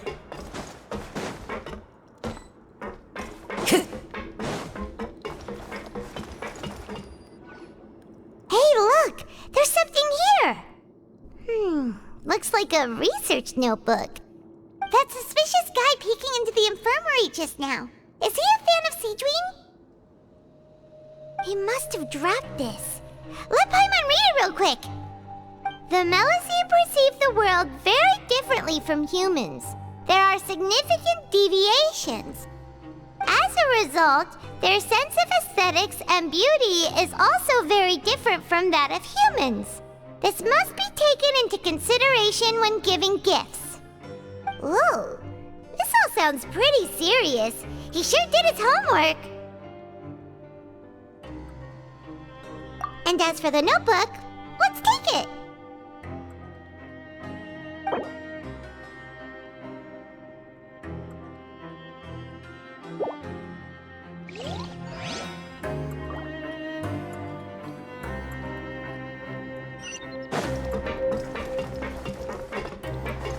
Time to go.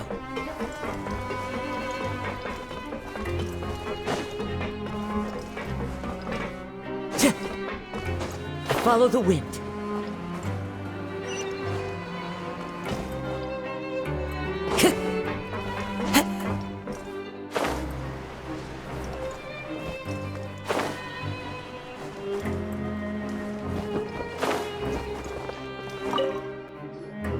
Oh, hello. You two are the ones who were with His Grace. No need to be so nervous. Sorry, I couldn't help but think of His Grace once I saw you, and I...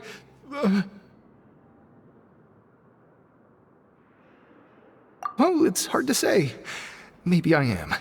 He's got a very overwhelming presence. It makes me feel like I'm just some insignificant little bug. Wait, seriously? Oh, I'm always indecisive, and I tend to make a mess of things. It's like a reflex. I just instantly start to tense up the moment I see a smart and capable person like His Grace. What? Please, don't say anything like that out loud. How could you possibly think something like that?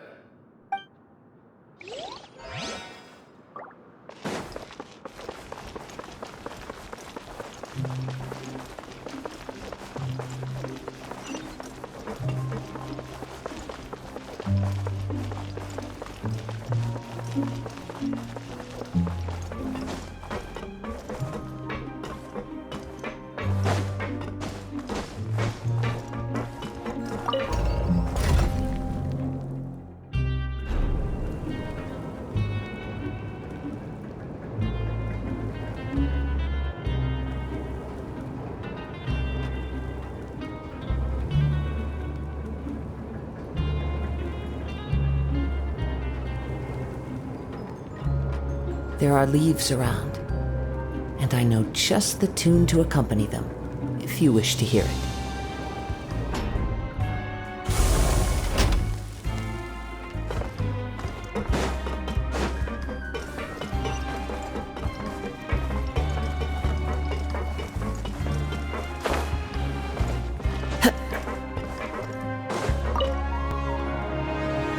Hey! It's the Traveler and Paimon! No need to tease me, okay? I won't trip on the same step twice. Listen, I feel ashamed about last time. Thank you for praising me in front of His Grace. Here are the extra credit coupons he gave me. I'd like you to have them. Huh? No, we couldn't take them. They're your reward after all. But when I was welcoming you, I didn't do anything but give you the stink eye. Come on, I insist. These coupons are nothing compared to getting the attention of His Grace. I won't take no for an answer.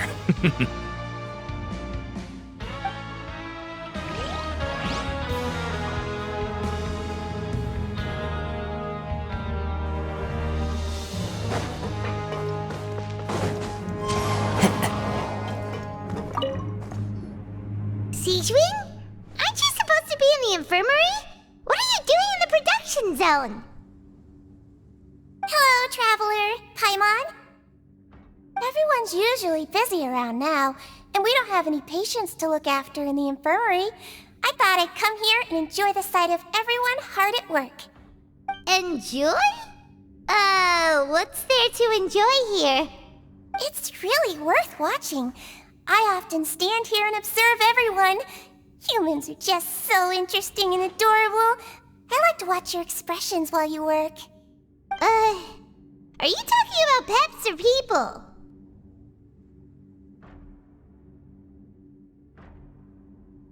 Oh, I can see why you think that, but you shouldn't jump to conclusions. See, we Melazines are a different species, and we see the world very differently from humans. It's very easy for me to observe everyone's condition. All it takes is one look, and I can tell which workers are exhausted. Wait, Melazines can see that? Huh. That does sound useful for being a nurse.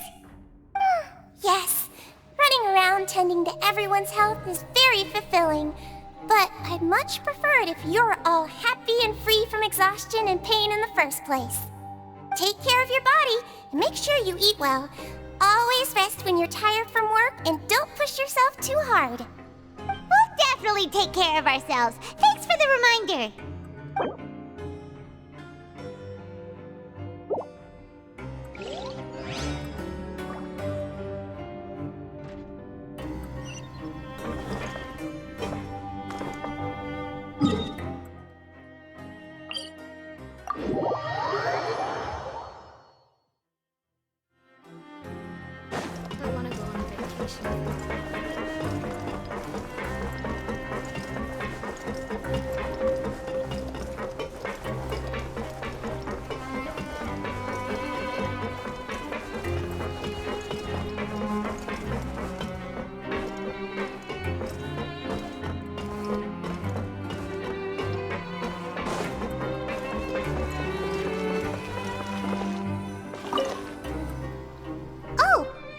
Investigating and go rest?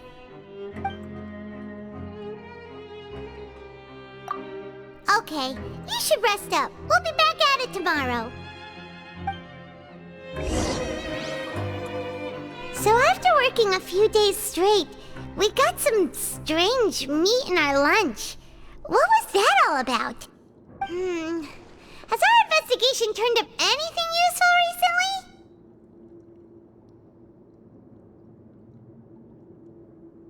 Really? Then it looks like that part of the investigation has hit a dead end. Well, we'll keep searching for more clues tomorrow. Good night, Traveler.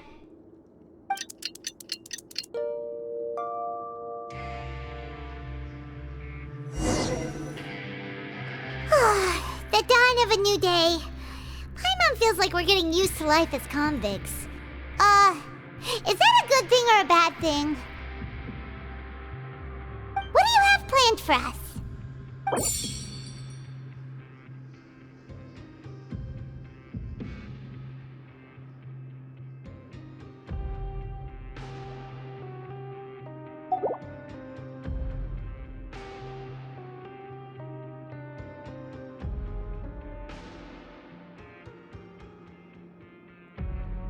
After working here so long, we're really starting to get the hang of it. But doing the same thing all the time can get old pretty quickly. How are you holding up? Yeah, it's good to kick back and relax once in a while.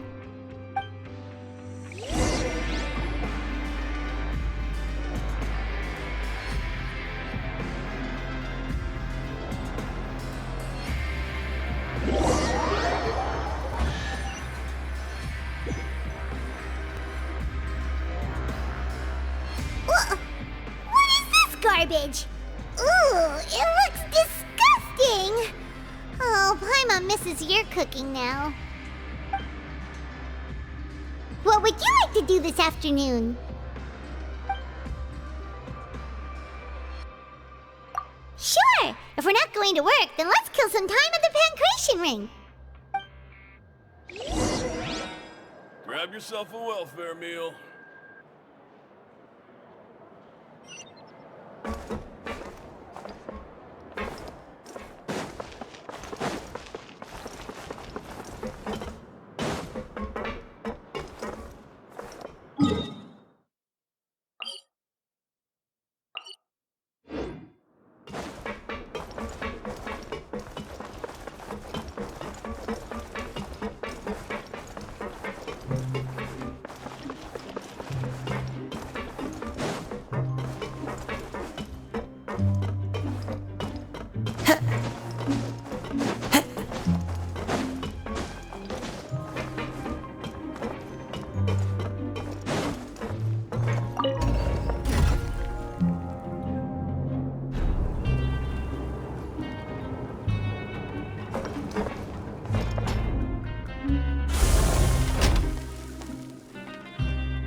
Oh, you must be the Traveler, huh? Sorry, mate, but competitors as strong as you are prohibited from participating. I don't make the rules, mind you, but I was given very specific instructions. Even convicts value their lives, don't they? I hope you can understand. But we have a game here that'll let you show off your strength, and you'll even earn some credit coupons in the process. What do you think? Interested? And if we lose the game, will it cost us credit coupons? Of course. That's the cruel reality facing every competitor in a place like the Pancration Ring. Okay, great. Let me walk you through the rules. The targets in front of you will pop up one after another. You'll need to hit the targets in the same order that they popped up. If you can complete a few rounds in a row with no mistakes, then you'll win credit coupons. But the second you mess up the order, you'll lose. Game over. The game costs 300 credit coupons to have it go. So, you up for it? Thanks for your patronage, mate. Now, let the game begin.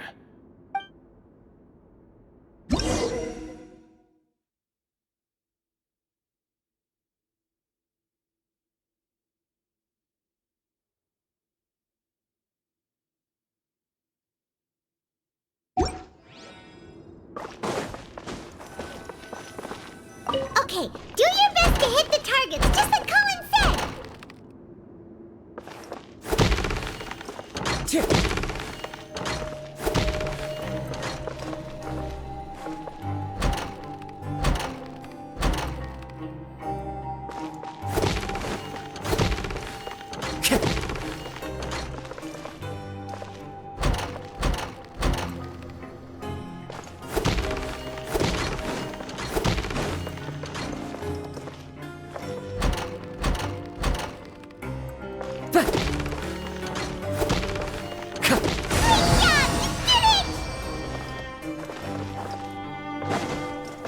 Time to go.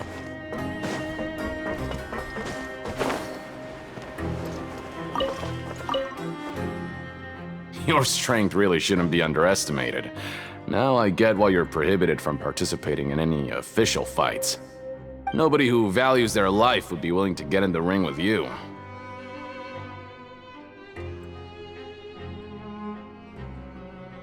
However, you two haven't tried betting on the outcome of the Pancration match yet, have you? Just go talk to Rusimov. Buy a ticket for whichever fighter you think will win. There's a big payout if the fighter you support comes out on top. But we don't know anything about the fighters. How can we possibly know who to support? That's normal. Just watch a few matches and get a feel for the fighters. It won't be long before you can pick winners in your sleep. He's got a point. Why don't we give it a try? If we have enough coupons, we could probably bet at random until we figure everything out. Bet at random, huh? Well, how should I put it? It's not like you can't do that, but I'd advise you to give it some more thought first. Huh? We shouldn't get too carried away. What's the problem?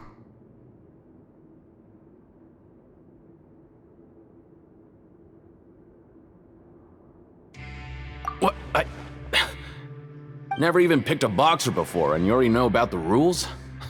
You're not just strong fighters. Seems you're pretty perceptive, too.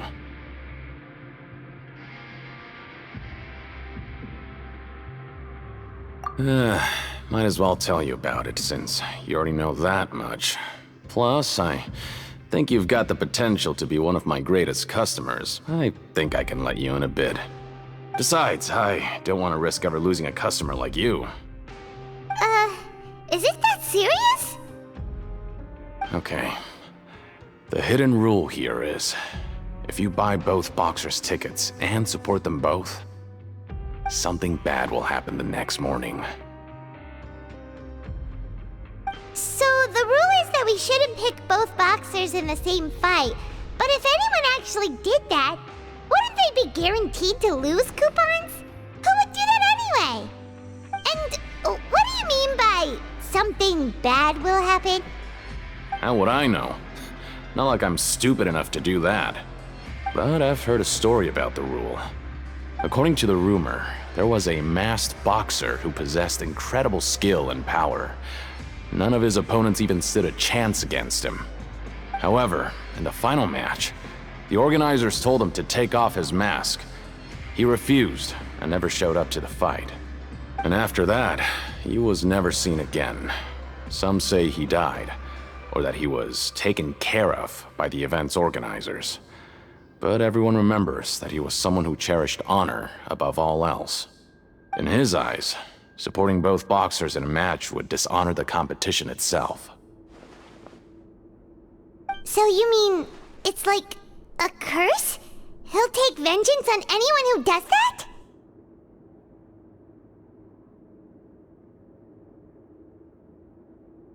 No, he was always wearing a mask, like he was intentionally trying to hide his identity. I don't even know anything about his past. Traveler, do you think that boxer was...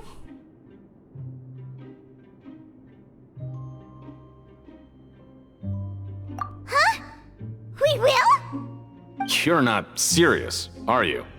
Look, here I was just trying to be nice and warn you, yet here you are trying to break it on purpose? Yeah, it sounds pretty scary to Paimon.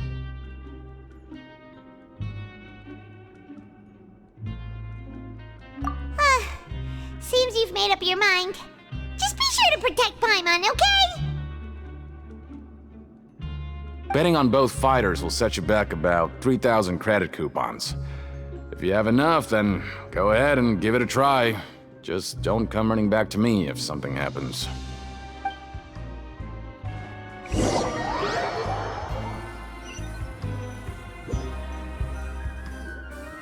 Seems we had a productive day. Hope we can make even more progress tomorrow.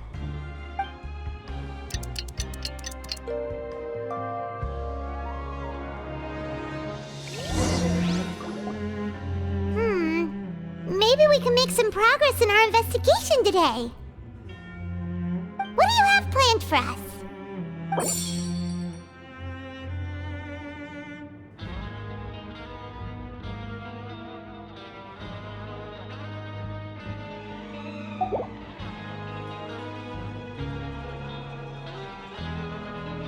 After working here so long, we're really starting to get the hang of it. But doing the same thing all the time can get old pretty quickly. How are you holding up?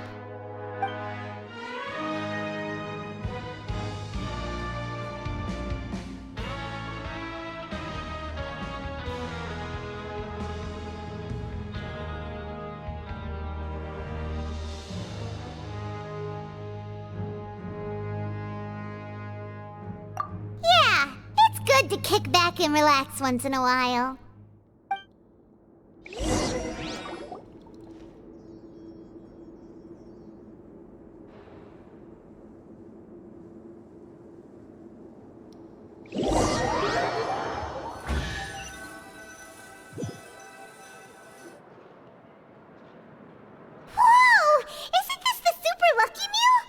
looks like hard work really does get rewarded. Paimon's gonna take her time and savor every bite. What would you like to do this afternoon?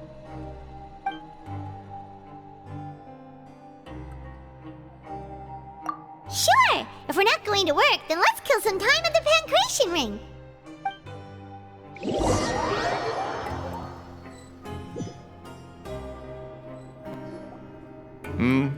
Are you two here to buy tickets? Better be quick about it. Another match is about to start. Who are the boxers in the next round? We have the reigning champ, Le Grappler, versus a contender from the Eastern Prison Block, Demon Horde. Are those their nicknames, or did they choose those names themselves? Either way, super weird. Since you're new around here, I'll help you out and give you a little suggestion. Even though Le Grappler is the crowd favorite, Demon Horde is a first-class dark horse with incredible potential. Anyway, for this match, I recommend that you pick...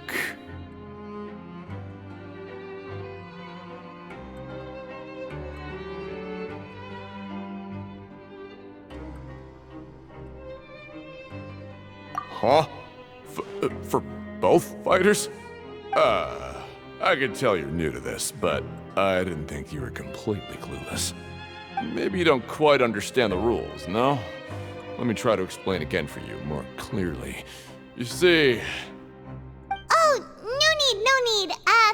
We're aware that we're going to lose coupons. Alright then, if you're absolutely sure. Remember, no refunds once you buy the tickets. Yeah, we got it! Just shut up and take our coupons!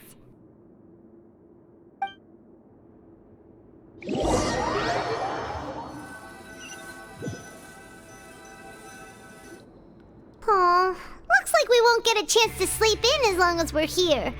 Let's get to bed early.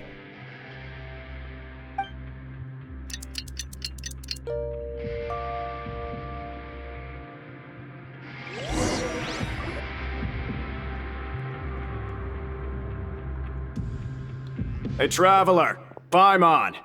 Package here for you. The next time you buy something, go pick it up yourself. I'm not a delivery man, you know. Huh? A package? For us? Did you buy something, Traveler? Paimon's not quite awake yet, so why don't you go take a look? Right! Yesterday we broke the hidden rule and bought tickets for both boxers. Oh, maybe this package is the bad thing that Colin said would happen. Paimon suddenly feels wide awake. Wait, maybe let Paimon go hide somewhere first. Just call Paimon after you opened it. Hey, wait! Paimon's still here! Don't open it! Ah!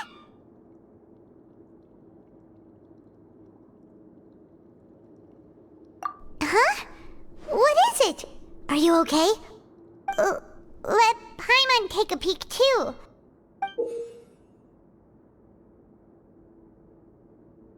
Oh, it's just a small bottle. But the color of the liquid inside looks so wrong. Almost like... Alright, that's enough of that. No need to say it out loud. Paimon already knows what you're trying to say.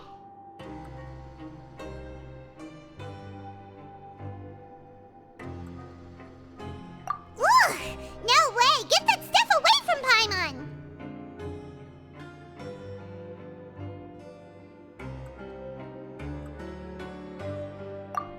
Paimon thinks we shouldn't open the bottle until we figured out what's going on. Just trust Paimon on this one, okay?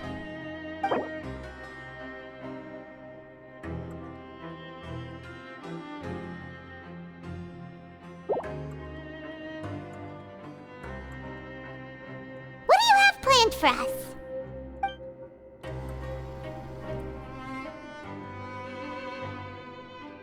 Though it feels nice to slack off a little, less work means less coupons. Let's make the most of our morning.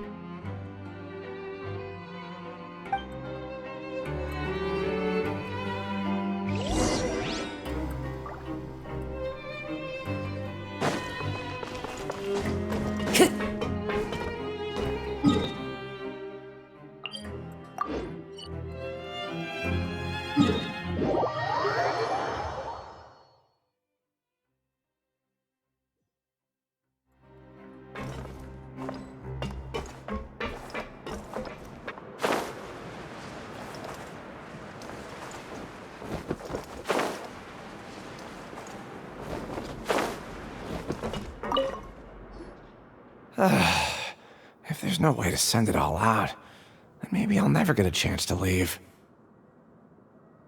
Who are you? We've never seen you before, and you don't look like a fellow convict. I'm not! Of course I'm not. Please, don't mistake me for a criminal. I'm a good, law-abiding citizen.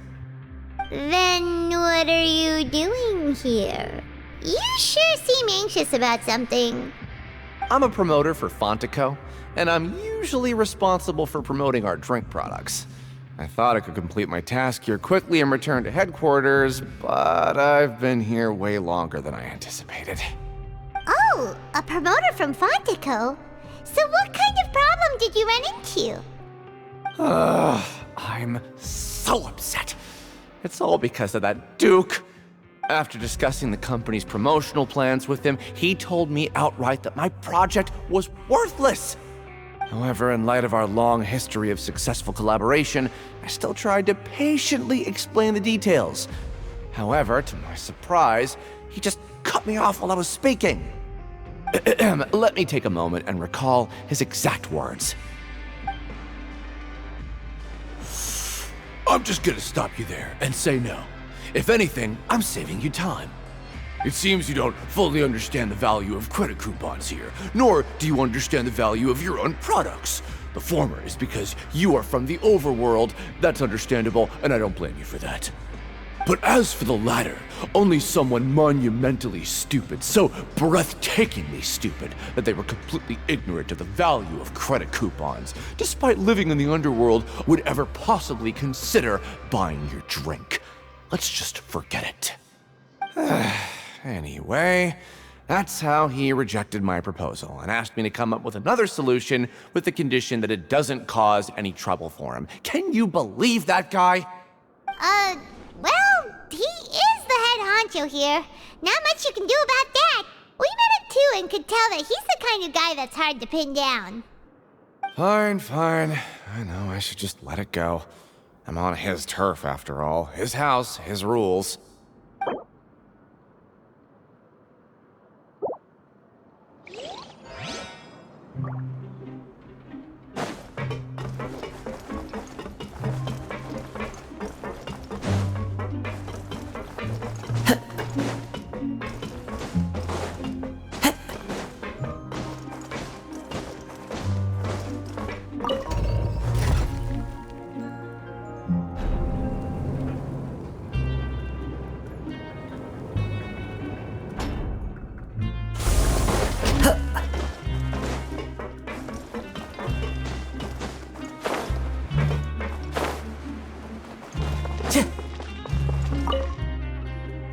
Hey, I heard you crazy fools really did it.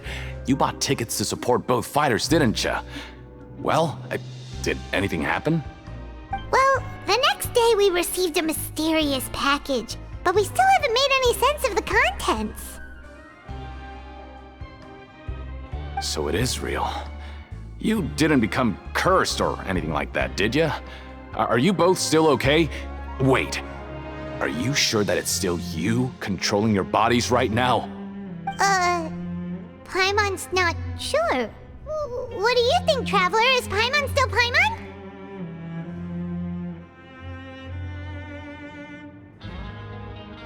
Oh, okay. Well, that's good. Yeah, you two don't seem to have changed at all. But I wouldn't let your guard down just yet. Still, I didn't expect you would actually do it. You'd actually throw away coupons like that just to satisfy your curiosity? Even if we bought tickets like everybody else, it's not like we could hope to earn any coupons. When it comes to things like this, it's always the organizer who makes the real profits. Hey, just what are you trying to imply? The Pancration Ring is an honest business, and we really don't make much from selling tickets. We make so little that even the current tournaments can only be held thanks to funding from the producer of Fanta. Oh, so it's the company that manufactures Fanta sponsoring the events? Paimon thought all of this was thanks to the Duke's support. Let's just say it's a mutually beneficial arrangement. They reached out to us first, hoping to promote Fonta products in the Fortress of Meropide.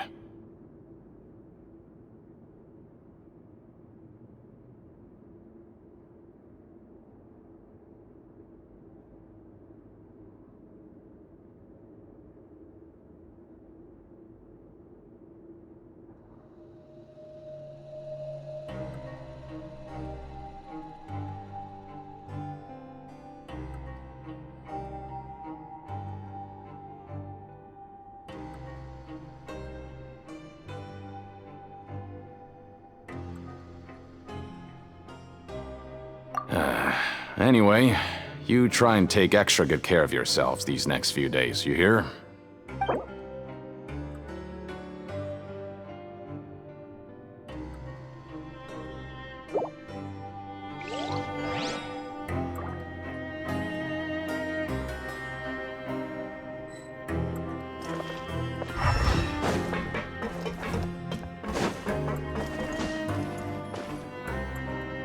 Hey, what are these papers scattered all over the ground? Are they registration forms or something? Maybe not. Every page has the Fontico symbol on it. Maybe it's some flyers from the company.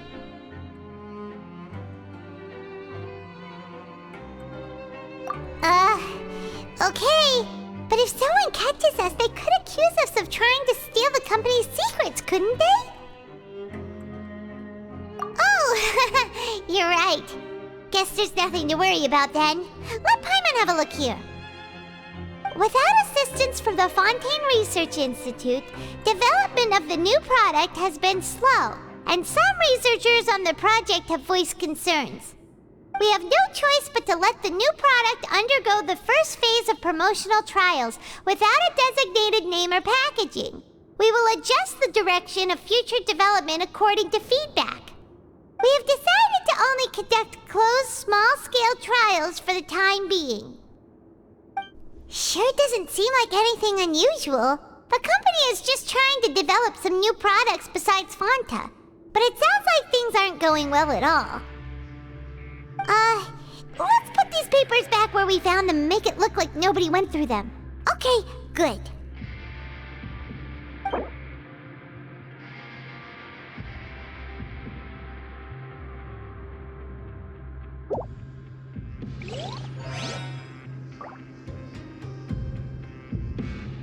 Time to show me what you got. Time to go.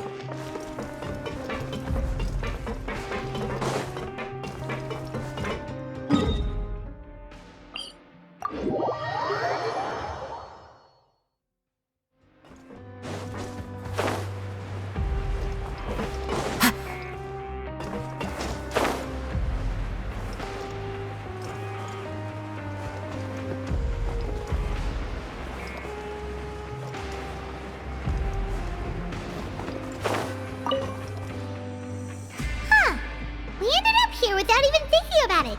Want to grab something to eat? Alright, but remember that we bought this time with coupons, so let's make better use of it next time.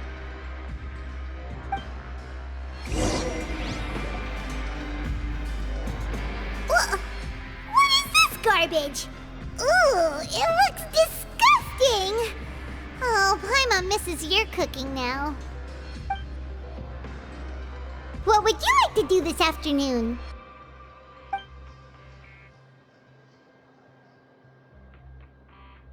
After working here so long, we're really starting to get the hang of it. But doing the same thing all the time can get old pretty quickly. How are you holding up? Yeah, it's good to kick back and relax once in a while.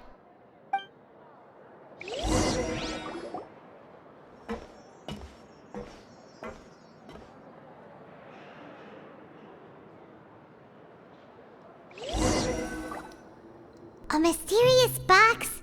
A bottle of crimson liquid? Paimon still doesn't know what to make of it. Do you have any ideas, Traveler?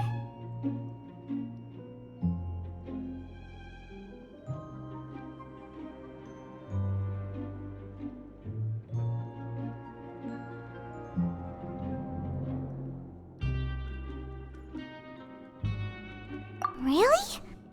Then it looks like that part of the investigation led us nowhere.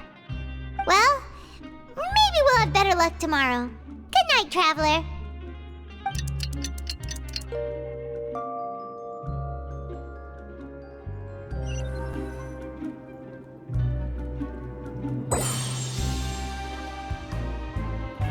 Okay, so we've investigated 2 of the hidden rules.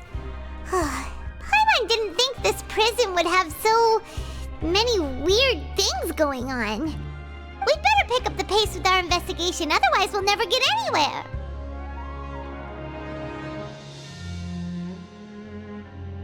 Yeah, let's skip work for now and put our time to good use.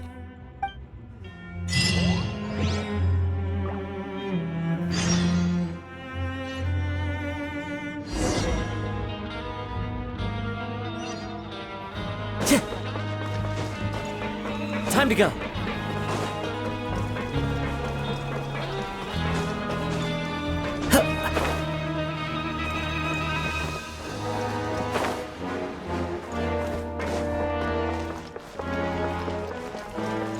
Hey, isn't that Vidok over there?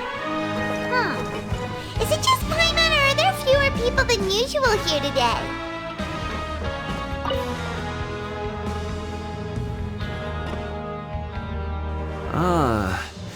Seeing you at this time must mean you've already saved up a lot of credit coupons. Or at least enough to skip work. Seems you're getting into the swing of things around here. Impressive. Very impressive. So, now can you tell us about the hidden rules you know? If that's what you want to know, I guess you couldn't have come at a better time. Huh?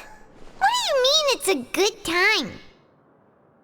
Leonid and those other pesky broke urchins have all gone to work in the production zone. I wouldn't want them listening in without paying up. We get it! Just tell us already! So, you know those pipes that make strange sounds? Don't ever, ever go near them at night. Even if you manage to avoid the guards, you might find something even more terrible there. Something even more terrible? Like what? A group of cannibals. Cannibals? In the Fortress of Meripede? Every month, they meet a few times in the dead of night. Rumor has it they might be connected to the people that have disappeared here. But what's even scarier is that they have a special proclivity.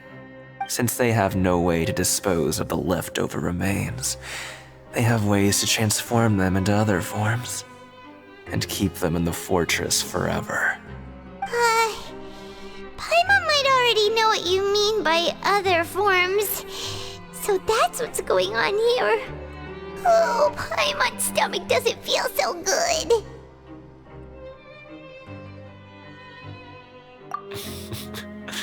You two look pretty skeptical.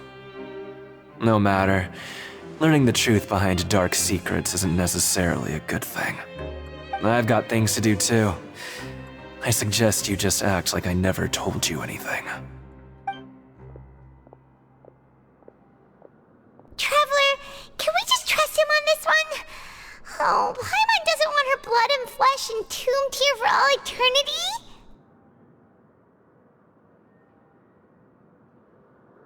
Oh, so that's how you see the situation. Huh. You know, Paimon does feel a little better about it now. When will all the secrets end?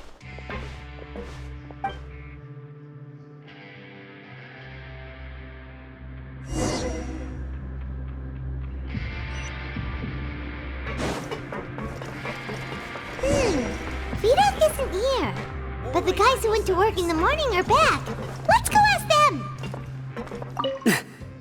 Just stay away from me. What? What are you saying? You shouldn't go around saying stuff like that.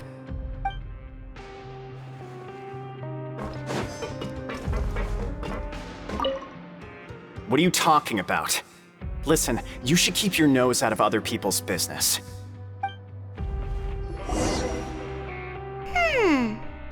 attitude sure is suspicious. Like they're trying to avoid us. But if they're being so obvious about acting weirdly, do you think they might just be trying to lure us in? Oh, this is all getting way too creepy for Paimon. So you mean we still need to investigate some more? Okay, if you say so.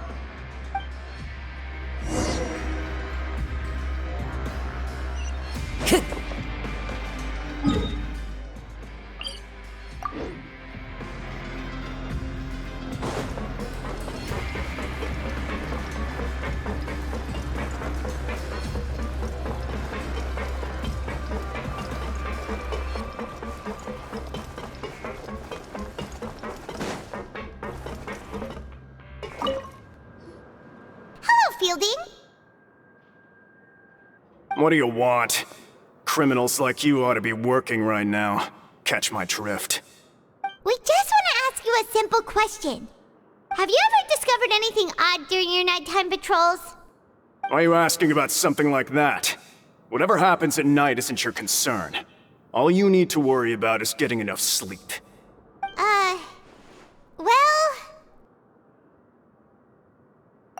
Right! We've heard it happens a few times every month. Paimon has sensitive ears, so it makes it hard to sleep. Really? I see. But it's not like I'm on duty every night. And now that you mention it, I recall my colleagues talking about something like that before. They say that strange things tend to happen at night on pipe cleaning days. Lots of us don't willingly take those shifts. So, what happens at night on pipe cleaning days? They just conduct regular cleaning of the fortress's drainage facilities. There are 3 pipe cleaning days per month, and it just so happens that today is one of the scheduled days. You can try to confirm the sounds tonight if you want, and if they're real, then I can report the issue to my superiors for you. Oh, okay. Then we'll keep both ears out tonight. If that's all, then I'll be leaving now. I advise you not to try anything funny, though. Even if I'm not on duty tonight, someone will still be watching you. Don't worry, we don't want any time added to our sentences. Oh, he left. So what do you think about the pipe cleaning days he mentioned?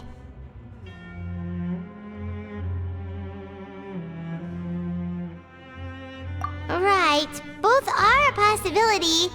But Fielding did say that tonight is a cleaning night. Paimon knew you would say that. Alright, sounds like we'll be up all night tonight then. Paimon just hopes the guards don't catch us.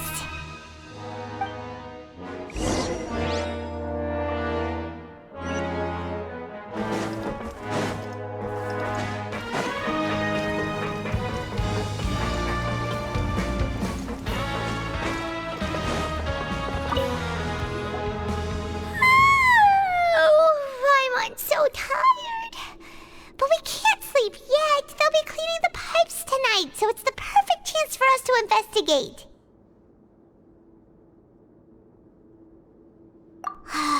Whatever. Just be sure to wake Paimon if she dozes off. Paimon's worried something might happen if you go alone. Huh? Traveler? Did you fall asleep already?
peacefully sleeping to Paimon.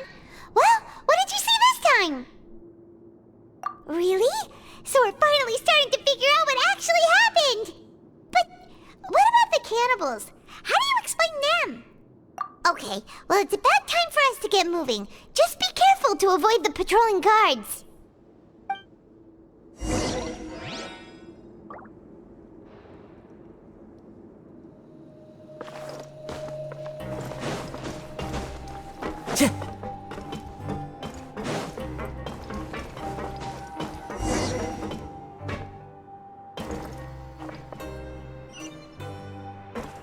Shh! Careful! We'll get in trouble if the guards catch us!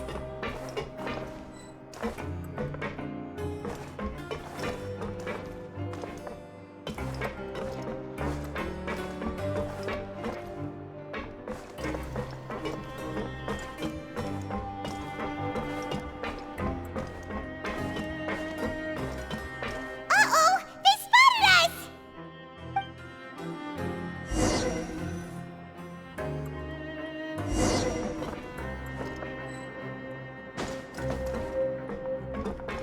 Shh! Careful! We'll get in trouble if the guards catch us!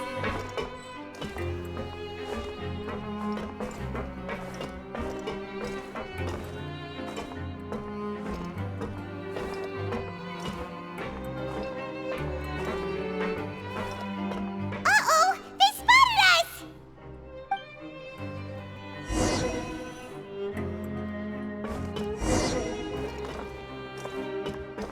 Shh! Careful! We'll get in trouble if the guards catch us! Hey, not this way! We need to get to that pipe, remember? Hey, not this way! We need to get to that pipe, remember?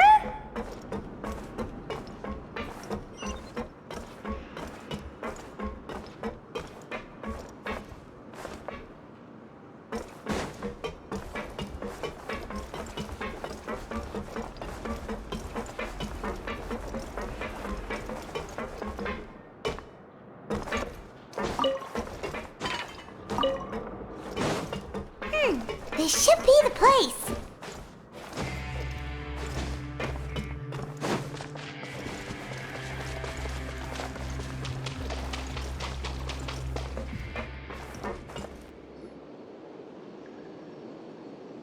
What? I know you. You were the ones we saw. Huh. You've got guts showing up here. You know who we are, right? You'd better leave now. Ain't nobody coming here to save you. What'd you say?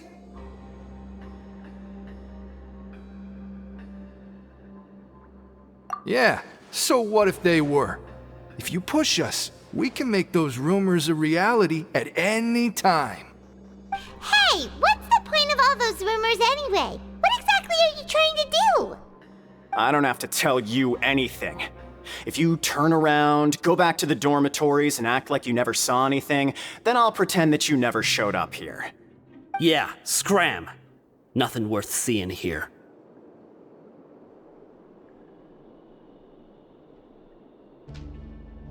Huh? What did you say? Isn't that exactly what Boss said when he left? Hey, do you know our boss? Whoa. We had no idea our boss was such a big deal. He always kept his identity a secret. So, did he have you come here to find us? Oh, so your child's crew here? Seems like he had no problem fitting in. We're the only ones who heard him say those words when he left that night. So, unless he somehow told you those exact same words after that... All right. I guess that's proof enough for me. I believe you. Wow, those dreams of yours sure come in handy. We gave him the business for a while, and would always give him a hard time when he first came to the fortress of Maripede. But here in the fortress, the strong will always earn respect. He was working the longest hours and racking up wins in the Pancration Ring. You could always see how amazing he was, even when he was teaching us a lesson. So eventually, we all decided to follow him. But one day, he suddenly told us that he had to find a way to escape this place, no matter the cost. He said it was because he heard that call again. And as his crew, if the boss wants something, then it's our job to get it done. So, we got to work and used the hidden rules that were here to make up and spread the rumor about the cannibal rule. We just wanted to give him a better chance of escaping on a night after the pipes had been cleaned. Oh, thanks to your rumor, nobody would want to come anywhere near here, prisoner or guard. Wow, it sure is easy to exploit people's fear of the unknown. But has a child already escaped? Why are you all still coming here after pipe cleaning day? Because as far as we know, the pipe he went into isn't actually an exit. It should be a dead end. It leads to an abandoned factory area, and even if there were a way to escape from there into the sea, we're still way too deep. No one could ever reach the surface alive.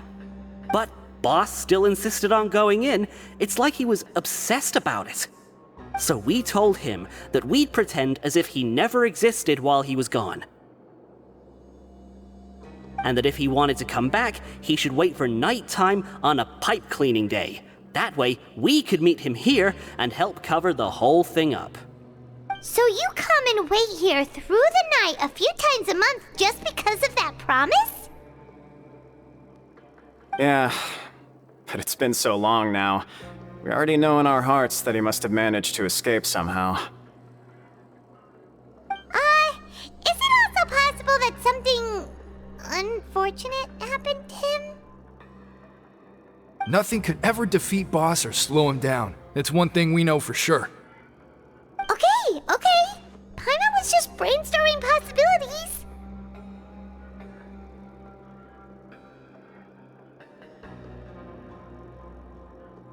All right.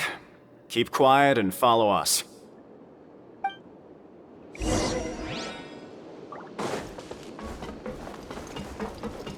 Time to go.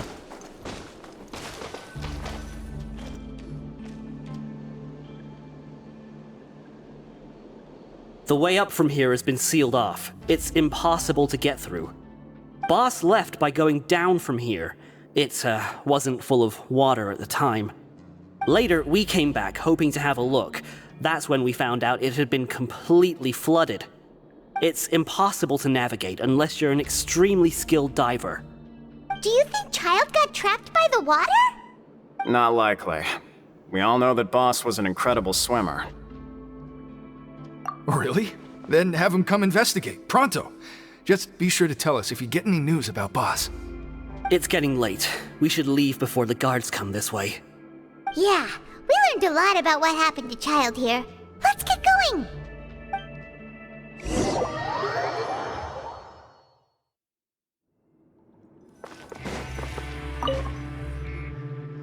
Whew. We finally learned some key information. Seems all of our investigative work has finally started to pay off. When you said you knew a diver, you were talking about Fremine, right? If we ask Linny, he'll definitely have Fremine help us. Ugh. Why is Child like this? What was he doing going into the pipes? Not making our jobs easier, that's for sure. Fortunately, though, it seems like it's only a matter of time now before we find out what really happened.